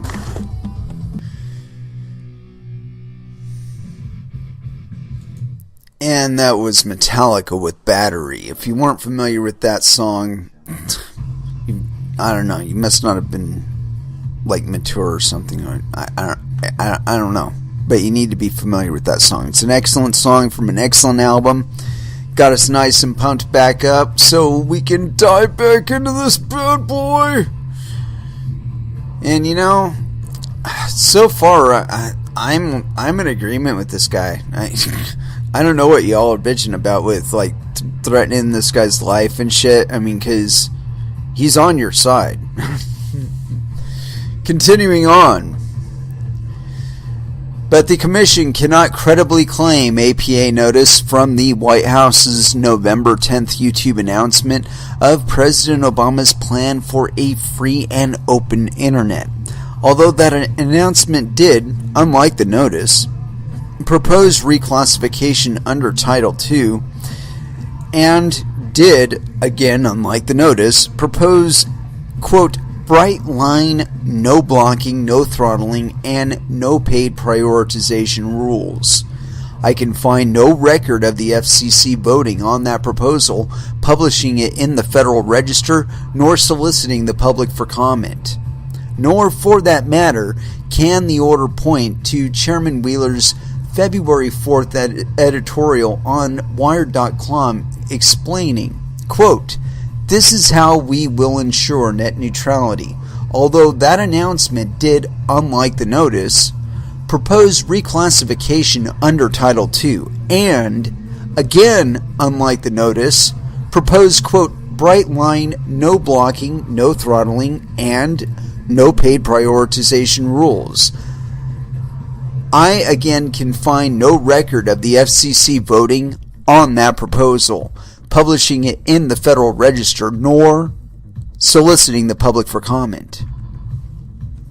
I'm gonna scroll this down. Some of us at the FCC have seen this movie before. About 1 month before concluding the FCC's 2006 media ownership proceeding, then FCC Chairman Kevin Martin published an editorial in the New York Times unveiling his own proposal for revising the newspaper/broadcast cross-ownership rule. In its Prometheus decision, the Third Court explained that the editorial did not satisfy the APA's notice requirements. The proposal was not published in the Federal Register.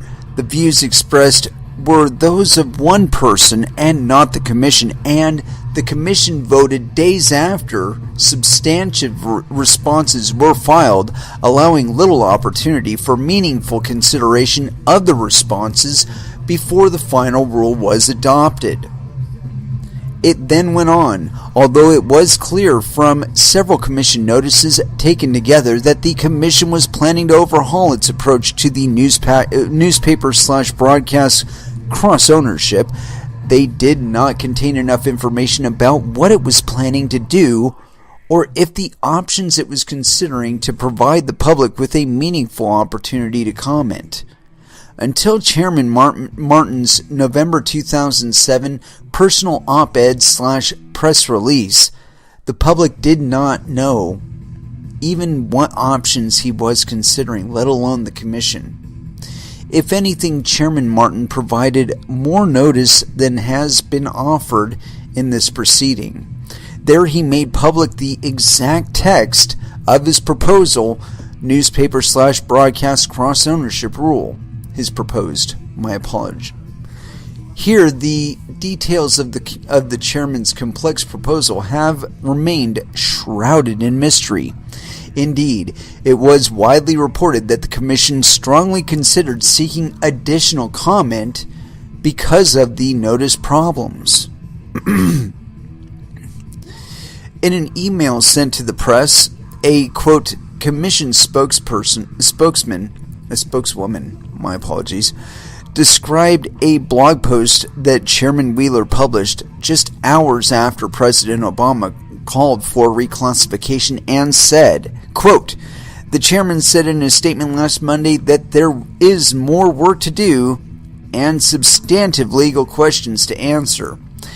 She then added that the Commission is considering the best way to invite additional comments on those questions. But ultimately, after even more political pressure was put on the agency to move forward without seeking comment, the agency decided to plow ahead. So here we are. We are moving forward with an order, the contours of which no one could have or should have anticipated, considering how drastically different the notice's proposals were. The FCC proposed to the public a cross-country trip to San Francisco.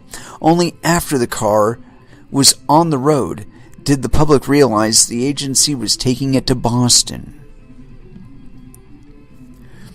The failure of notice extends beyond the rules and rationale to discrete decisions littered through the order. Rather than cataloging each and every failure, I'll give 3 examples to illustrate just how far afield the order has strayed from the notice. Number 1, its application of forbearance to broadband internet access service. Number 2, the treatment of internet traffic exchange, or IP interconnection. And number 3, the new definition of the statutory term, the public switched network. Number 1, forbearance applied to broadband internet access service. Consider the application of forbearance to broadband internet access service. To be sure, the notice included 3 paragraphs seeking comment on, quote, the extent to which forbearance from certain provisions of the Act or our rules would be justified in order to strike the right balance between minimizing the regulatory burden on providers and ensuring the public interest is served.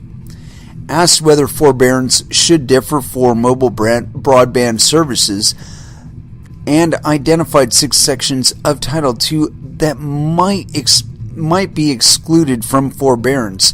But as the courts have told us before, even if it was, quote, clear from those sources taken together that the Commission was, quote, considering forbearance, they did not contain enough information about what it was planning to do or the options it was considering to provide the public with a meaningful opportunity to comment.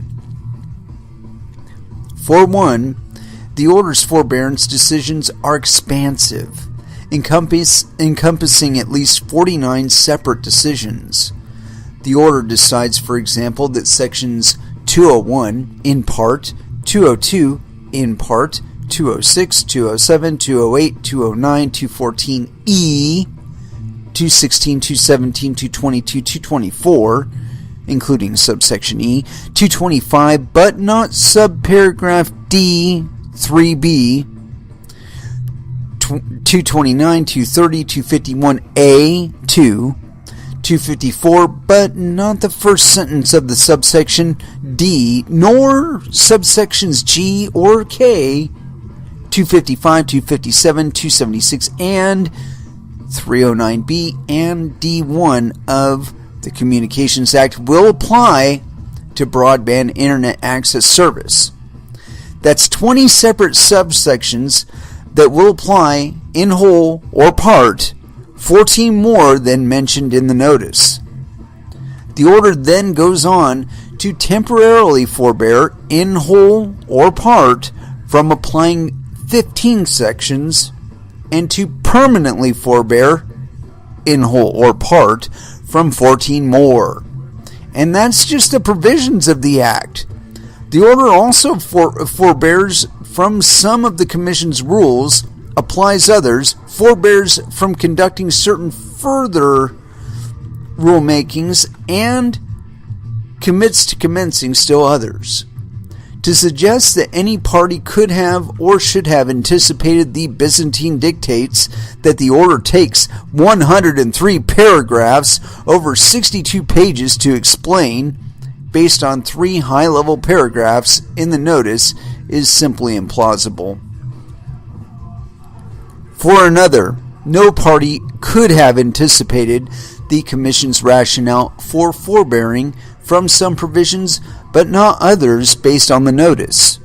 The notice gave no rationale for when forbearance might be appropriate under these particular circumstances. Instead, it asked commentators to provide a justification for forbearance and told commenters to, quote, define the relevant geographic and product markets in which these services or providers should receive forbearance.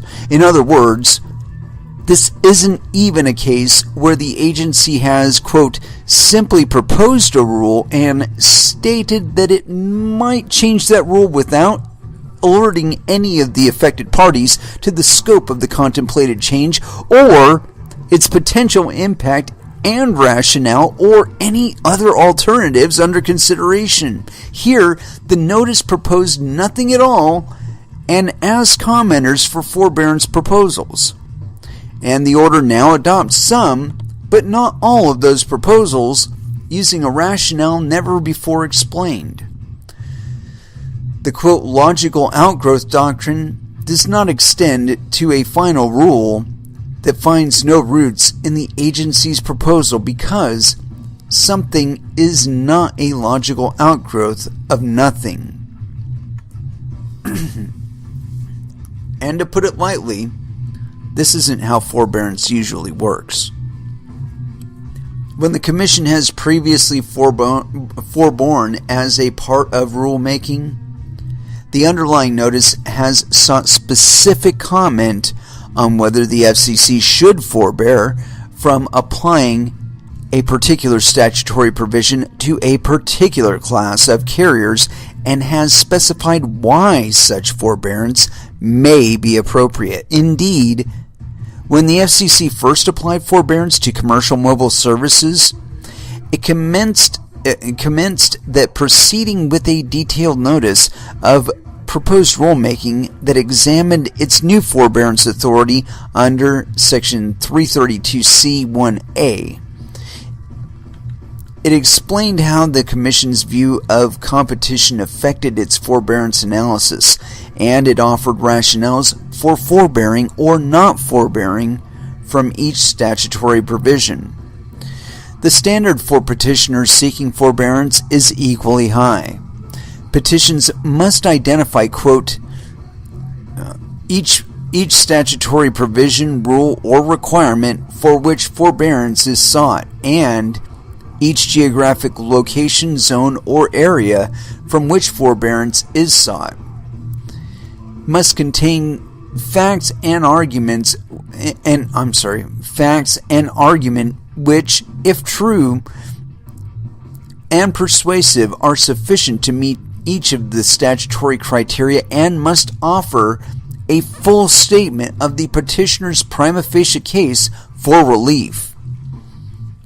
The FCC itself never seriously attempted to meet those standards in the notice, thus presenting interested parties with a moving target which frustrates their efforts to respond fully and early in the process.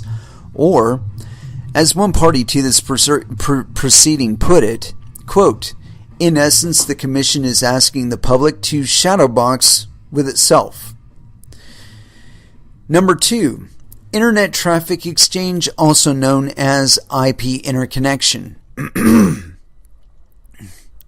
The notice discussed Internet Traffic Exchange in a single paragraph, tentatively concluding that the FCC should maintain the approach it had previously taken, so that the Part 8,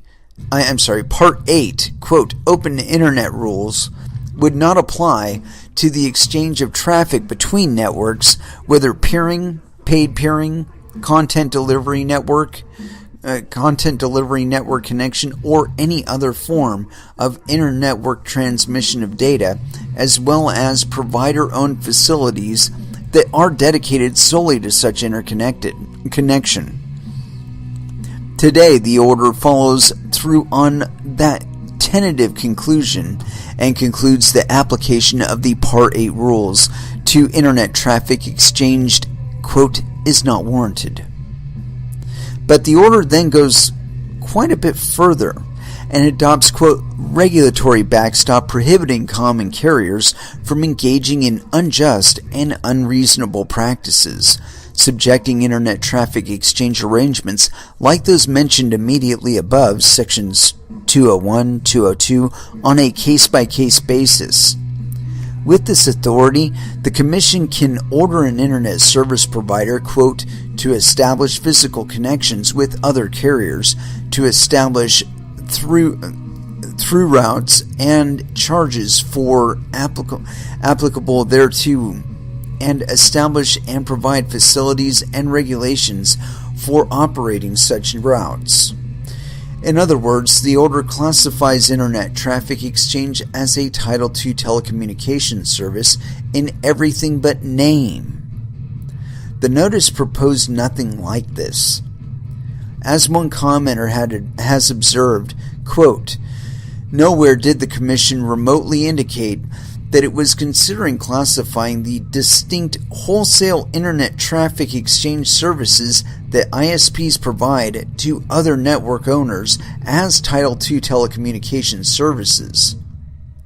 To add to the list, nowhere did the notice propose applying sections 201 or 202 of the Act to Internet Traffic Exchange, and nowhere did the notice suggest that the FCC might order physical connections through routes or appropriate charges in response to an IP interconnection dispute.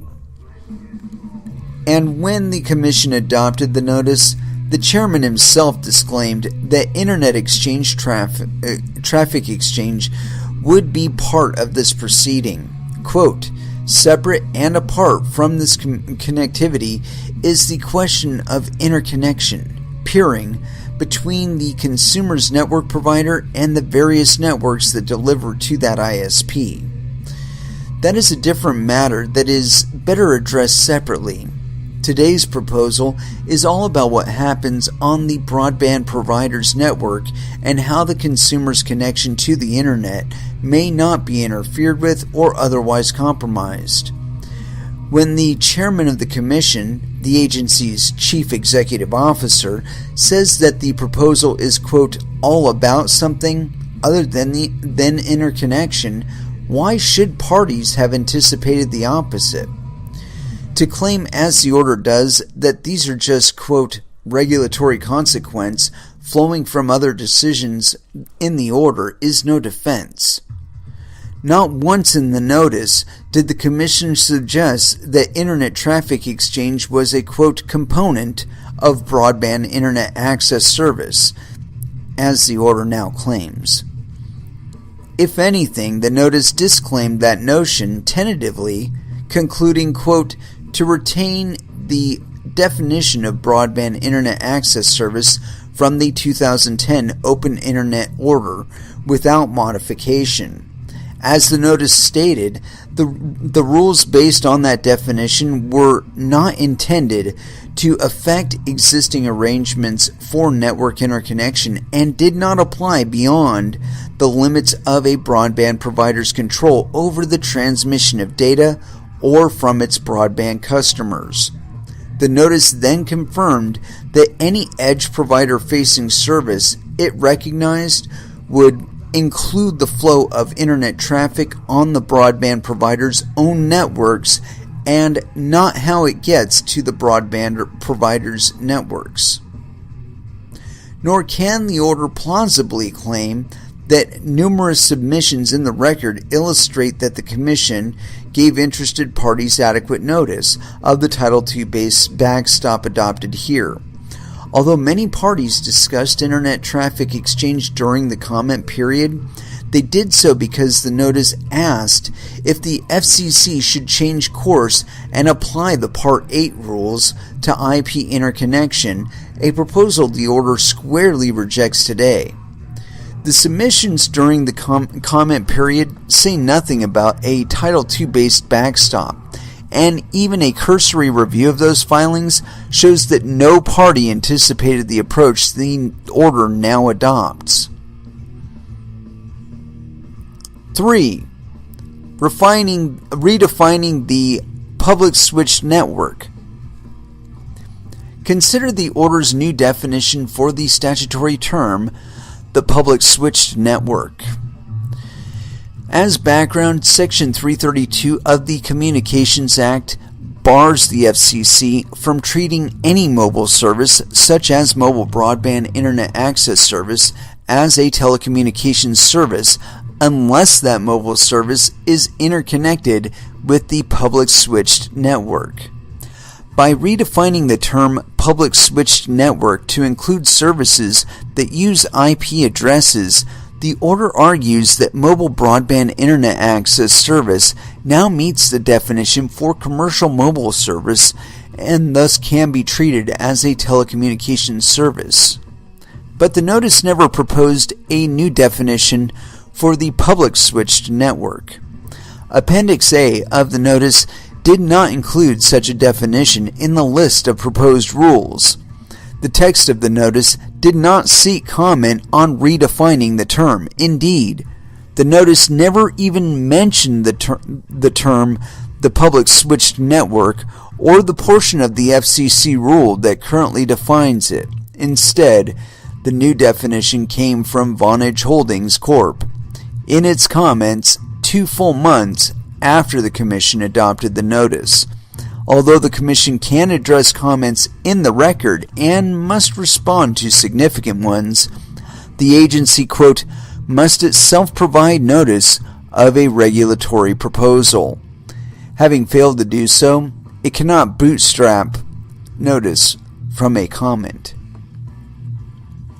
The order attempts to establish notice for this new definition by pointing to several other questions asked in the notice, such as whether the Commission should revisit its prior classification decisions and apply Title II to broadband internet access service, and the extent to which forbearance should apply.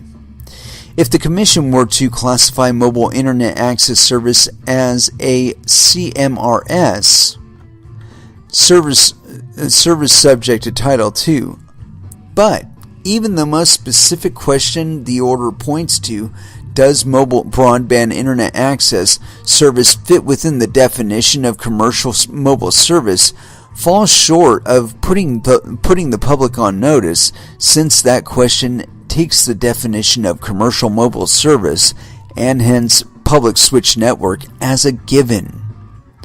As the courts have told us before, even if this was the FCC's intent, an unexpressed intention cannot convert a final rule into a logical outgrowth that the public should have anticipated.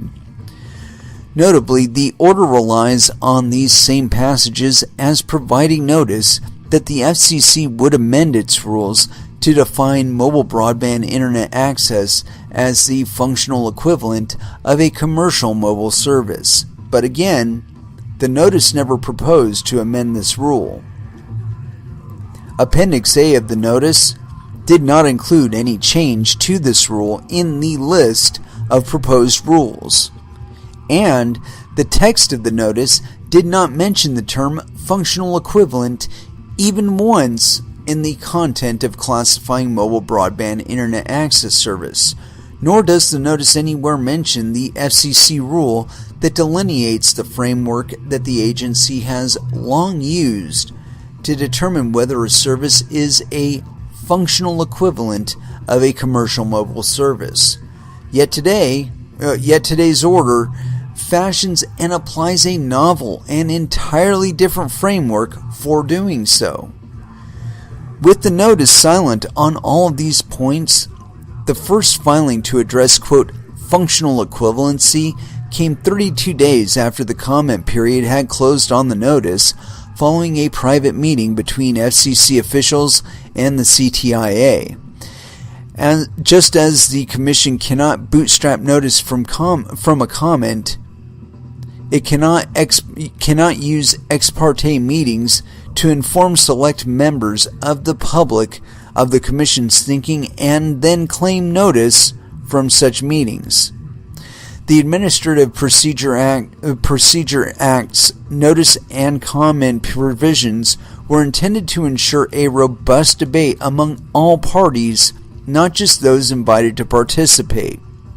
What is more, the lack of notice for these rule amendment prejudices even those who were not party to this proceeding. After all, the statutory bar on common carrier treatment applies to any mobile service not interconnected with the public switched network. Thus, before today, online innovators could be sure that mobile applications did not interconnect with the public switched telephone network could not be regulated as telecommunications services.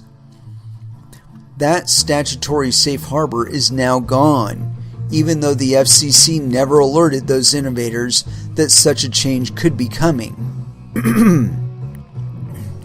In sum, the Commission issued the notice in May when it was heading in one direction, a Section 706 solution.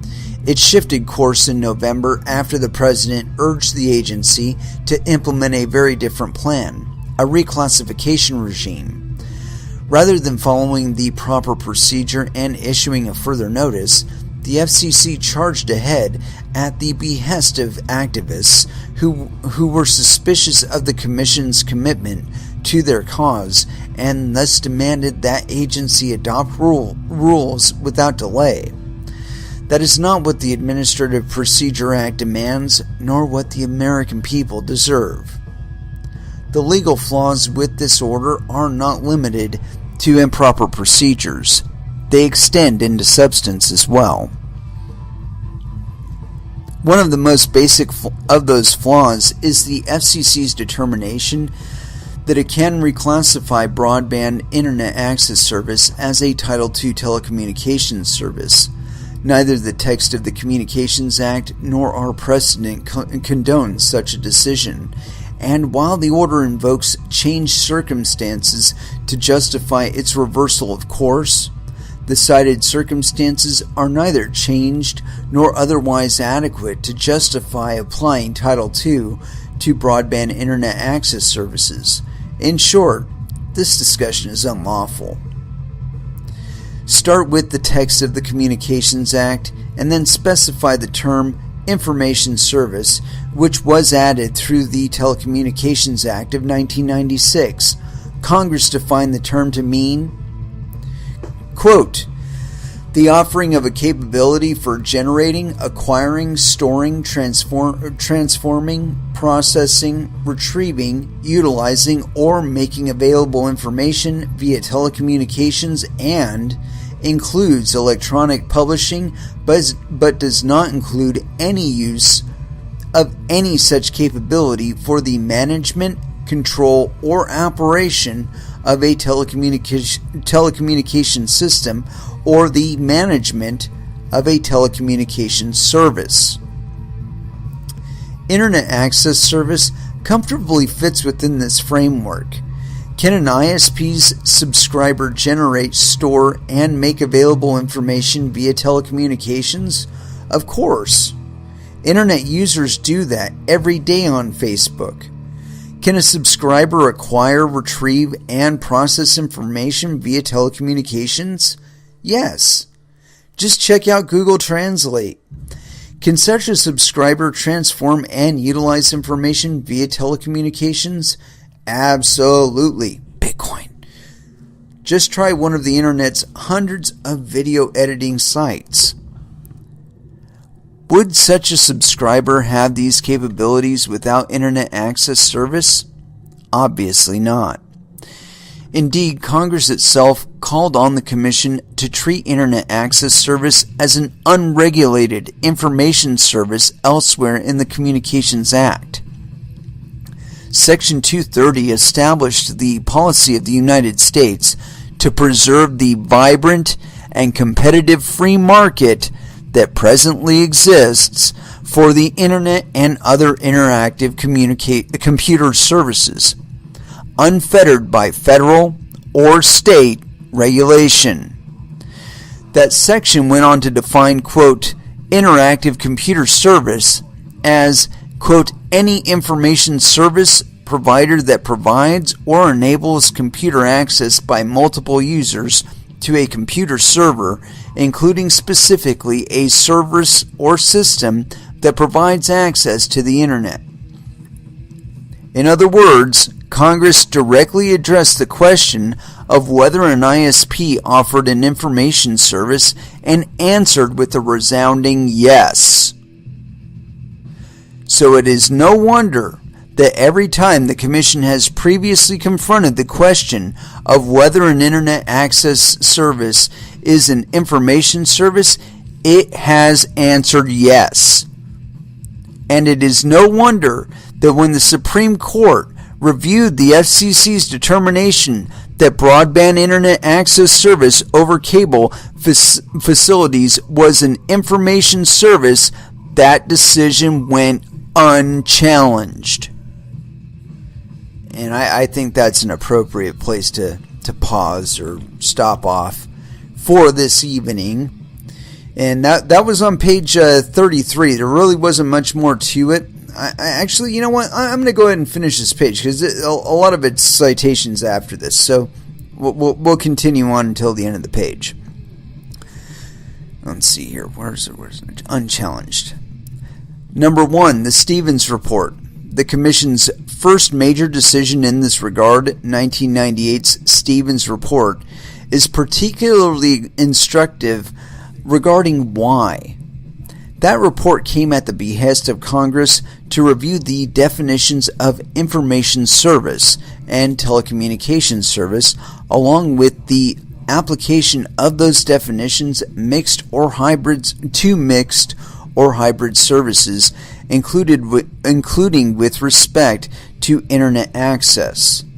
The Stevens report then exhaustively reviewed the text and legislative history of the Telecommunications Act, along with the agency's own administrative precedent and the court's administration of antitrust law to answer those questions. And here are the highlights, and I'm just going to read the first one here. First, the Stevens report found that Congress intended to incorporate judicial precedent into the term information service, specifically the modification of final judgment breaking up the Bell system. The court had prohibited the Bell operating companies from providing any information service, and the Telecommunications Act's definition paralleled the court's definition almost word for word. Most relevant here, the court explained that the term covered two distinctly types of services, both data processing and other computer-related services, and electronic publishing services such as news and entertainment. And we're not going to finish up with the second. Anyway, that was ending out on page 34, and like I said before, this guy was very fastidious about his citations. So like half of the pages are citations. So don't get scared of that 67 pages. It's more like 33. But we did cover up to page 34 of this during this show, so you can listen to it and then pick up where we left off if you're so motivated to hear the rest of this man's very impassioned and, I must say, educated and nuanced argument. I mean, come on now, man. I can guarantee you all the people threatening this guy have never read this fucking thing. If they had, they would understand his case and they would be on his fucking side. I certainly am. I've been on the internet pretty much, I would say an average of probably 4 hours a day, every single day since like December or January 1st, 1996. Okay, and I've seen the internet change over time. And where it's getting corralled into, it seems to me anyway, is like this bullshit meme factory. Or at least that's what a lot of my internet experience has devolved to. I mean, I do a lot of browsing and shit, but it just seems to me like back in the day there was far more competition, and it seems to me like with Google in particular, where they're using their market dominance and have, I want to say, since about probably like 2004, 2005, actually probably since the war on Terra. No, 2004, 2005. They've been on this expansion and contraction thing where they'll buy somebody and then they'll slowly pare back the services to where they can integrate as much of their existing services into those services and then just carry the overlay of the previously existing entity. And this isn't really an effective model. And they're going to find this out in China in a relatively short period of time, because what it does is it corrals interest of development and innovation. I mean, you look at China now as opposed to before the ICO ban and whatnot, and they were all corralling towards ICOs. That was the new shiny, and let's run with that. And that run is still going on. There's new ICOs popping up all over the fucking place all the time. And I anticipate that Ethereum may have some sort of network congestion issue in the near future due to that. But the point I'm getting to here is that the internet was far more diverse and far more like the parties were far more interested in developing themselves instead of acquiring other people that have developed something new. And you've probably noticed this several times now, where like Facebook or Google will buy up some small company, and then all of a sudden the service starts to suck. I mean, you've noticed this. If you haven't noticed this, you haven't been on the internet very long, because it happens. It reminds me a lot of Max Kaiser's term shrinkflation. You know, where you have like no other way to keep getting the same amount of return on investment on your capital outlays for the year without curtailing the service or shrinking the volume of the product that you're providing. You know, whether that be, you know, internet service, or, you know, maybe you don't develop your broadband capabilities or facilities or whatnot. Maybe you don't update them as often as you should. You know, stuff like that. You know, like one place I've really noticed it, and you guys will probably think this is funny, is Hot Pockets. I remember back in the day, a Hot Pocket, it was huge. I mean, and they still have the big ones in the freezer aisle over there at like 7-Eleven or something. You can get the big ones there. But that's how big a fucking all Hot Pockets were, that big. But now if you buy a box with 4 Hot Pockets in it, they're tiny. I mean, they're not much more than a fucking Pop-Tart, you know? I mean, you know, sans the frosting and whatnot, but they're not much more than a Pop-Tart. You know, when we're talking about the content ratio of dough to, you know, internal stuff. It's just, but that's shrinkflation, right? But that's in terms of Hot Pockets. But you can kind of see where that's been going with regard to media and media outlets. And the progression has been especially hard over the last couple of years since we got net neutrality. Because it's cut a lot of innovators down at the knee and letting the big predators that were already there, like, you know, Disney and AT&T, Time Warner, all these fuckers, to come in and just eat up everybody. You know? And this guy was talking about monopolies and how these changes in regulations are basically creating the conditions for creating new monopolies, or allowing existing monopolies to extend their realm of influence even further, which is exactly what we have seen since the passage of net neutrality. And I, for one, would like to see it end.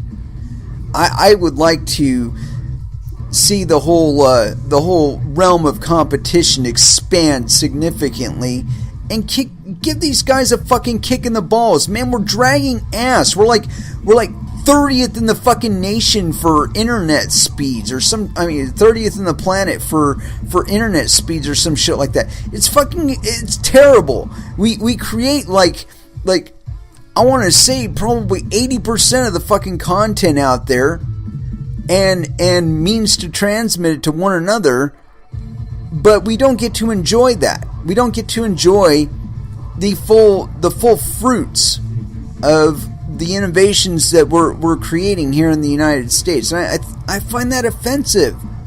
And a lot of the time, the reason why it's not happening here is because of regulatory overburden. You know, you can hear it in this thing, man. All of a sudden you got the fucking FCC with undefined powers to just fucking wave the magic wand and fucking slam a goddamn sledgehammer on your head and say, nope, cease and desist. You can't do that. You're violating the fucking net neutrality recommendations for conduct of activity or some shit like that. And all of a sudden your new whiz-bang thing that probably would have helped out millions and millions of people is rendered incapable of operating. That's not what the internet is supposed to be, folks. It's just not.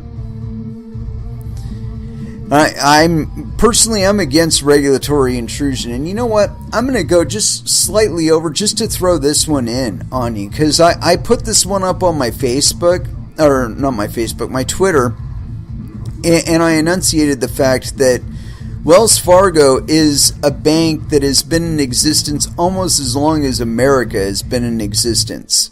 Okay? And I want you to keep that in mind when I read this to you. And this is authored by Simon Bagg via sovereignman.com. Another day, and actually it's on Zero Hedge. Let me see if they give us the real article on Sovereign Man. Yeah, they do. Okay. So, no, go back. No. Give me fucking pop-ups and shit. Anyway, this is on sovereignman.com. Is it Tuesday? Time for another banking scandal? This is by Simon Black, authored November 28th, 2017. Another day, another major banking scandal. It's getting to the point where you can practically set your watch to these things. The latest involves our old friend Wells Fargo. The Wall Street Journal reported that last night that Wells has been screwing its customers on foreign currency exchange rates. According to the journal, Wells Fargo conducted an internal review of its fee arrangements and found that they had massively overcharged 88% of the sampled customers. For example, the bank might have signed a contract with a customer to charge 0.15% on foreign currency transactions, but instead charged as much as 4%, about 26 times higher than agreed. It's absurd to begin with that a bank would charge even a small percentage-based commission on foreign exchange currency transactions, much less 4%, especially given that most of the transactions were to exchange euros for US dollars. Sure, commissions are common in many industries. When you list your house for sale, for example, your real estate agent receives a commission when she finds a buyer and closes the deal. Real estate commissions often range between 2 to 6%, but agents earn this money because houses are big, illiquid assets, and it often takes a lot of time and work to close a sale. But Wells Fargo has been charging huge commissions on buying and selling money. The foreign exchange forex market trades around 5.3 trillion each day, compared that to about 200 billion for US equities. That makes the US dollar/euro trade literally one of the most popular financial transactions in the world. Billions upon billions of dollars and euros are exchanged every single business day of the week, around the clock, through electronic trading platforms. It's not like some currency trader at Wells Fargo ever had to lift a finger trying to find a buyer for his customers' euros. Anyone who has ever traded Forex knows that it takes a fraction of a second to buy/sell major currencies. There's zero work involved on Wells Fargo's end, yet they charge a steep commission as if they have to put in all sorts of time and effort to buy and sell currency. It's ridiculous. But even worse, the bank formally agreed with its customers to charge a set fee, and then totally violated those promises simply because it suited their interests. How utterly, completely pathetic. Bear in mind, this is the same bank that was caught creating fake accounts and charging fees to unsuspecting consumers without their consent, also because it suited their interests, and that this is an industry that has a track record of constantly violating their customers' trust. These banks have been caught red-handed, illegally colluding to fix interest rates and exchange rates. They have manipulated asset prices and knowingly sold their customers toxic assets. They have invested their customers' hard-earned savings in astonishingly stupid no-money-down loans to borrowers who had no hope of repaying the debt. They use every accounting trick in the book to misstate their true financial condition, including the utter farce of carrying Volcker Rule assets on their books at 100 cents on the dollar, or more mysteriously reclassifying their bond portfolios in a way to hide losses. They reward themselves the most magnificent bonuses when times are good, and when the house of cards begins to fall, they go to the public with hat in hand, claiming that they're too big and important to lose any money. Despite taking the public's bailout money, these banks treat their customers with such contempt and suspicion. They make you feel like you're committing a crime when you request a cash withdrawal of your own money. It's truly remarkable that this industry has any credibility left.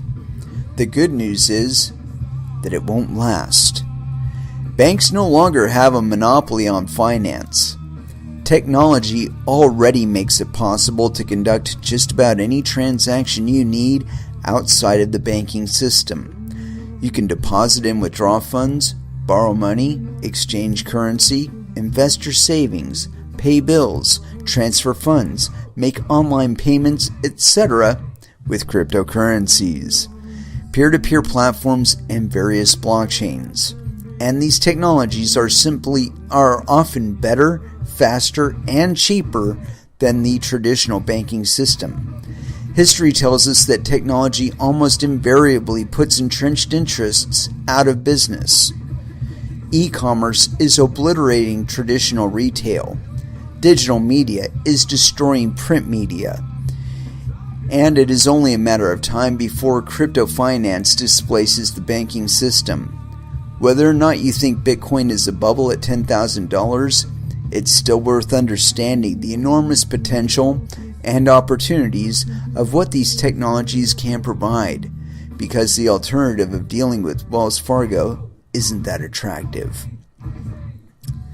And it is with that I'd like to close out this episode. Did we learn something? Yes, we learned that regulation doesn't fucking work. Especially not over the internet, and especially not in the face of innovation that's being contributed to on a global scale, both in participation and in development. So, back the fuck off. Let it bloom. It'll grow to some enormous volume of wealth the world has never known. And you want to talk about tax revenue? Trying to contain your tax revenue within the current system is going to cost you more in the projected out term. I mean, consider this. If you had gone full totalitarian in 2013 with FinCEN's first talk about cryptocurrencies, if you had gone full totalitarian right then, do you think we would be looking at the ICO boom? Do you think we would... And there are some really fucking awesome projects stashed away in the volume of cruft of ICOs. I'm here to tell you.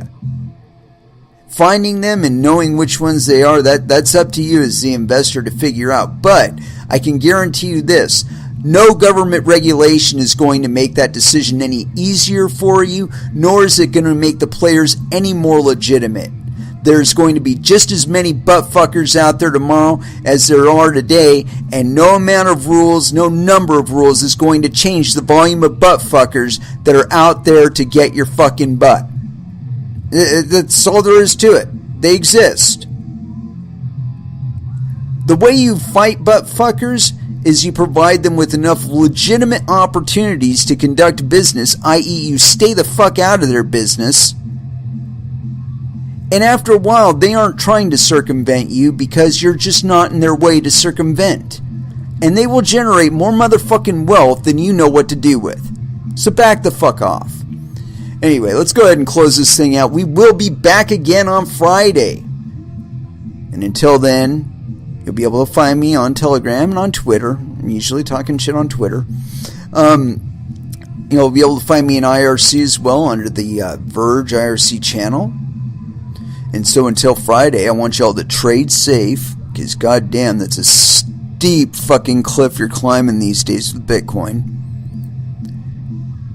I want you to do your homework, because the man that whose very impassioned writings we read this evening has been receiving a lot of unnecessary bullshit from a bunch of people who would probably be on his side if they bothered to read 2 paragraphs of this fucking thing that we read today. This was a guy petitioning for you to remain free, and you're pissing on him. Get the fuck off of him. And watch out for your own bunghole. And that's exactly what he's trying to do. He's trying to get the government away from your bunghole so you can watch out for your own bunghole. Because I know, and you know, you can do it better than any government agency or individual up there in Washington, D.C. You're certainly closer to it. Thank you very much for listening. I certainly appreciate the support. You all have an excellent evening. And I haven't selected a last dance. So,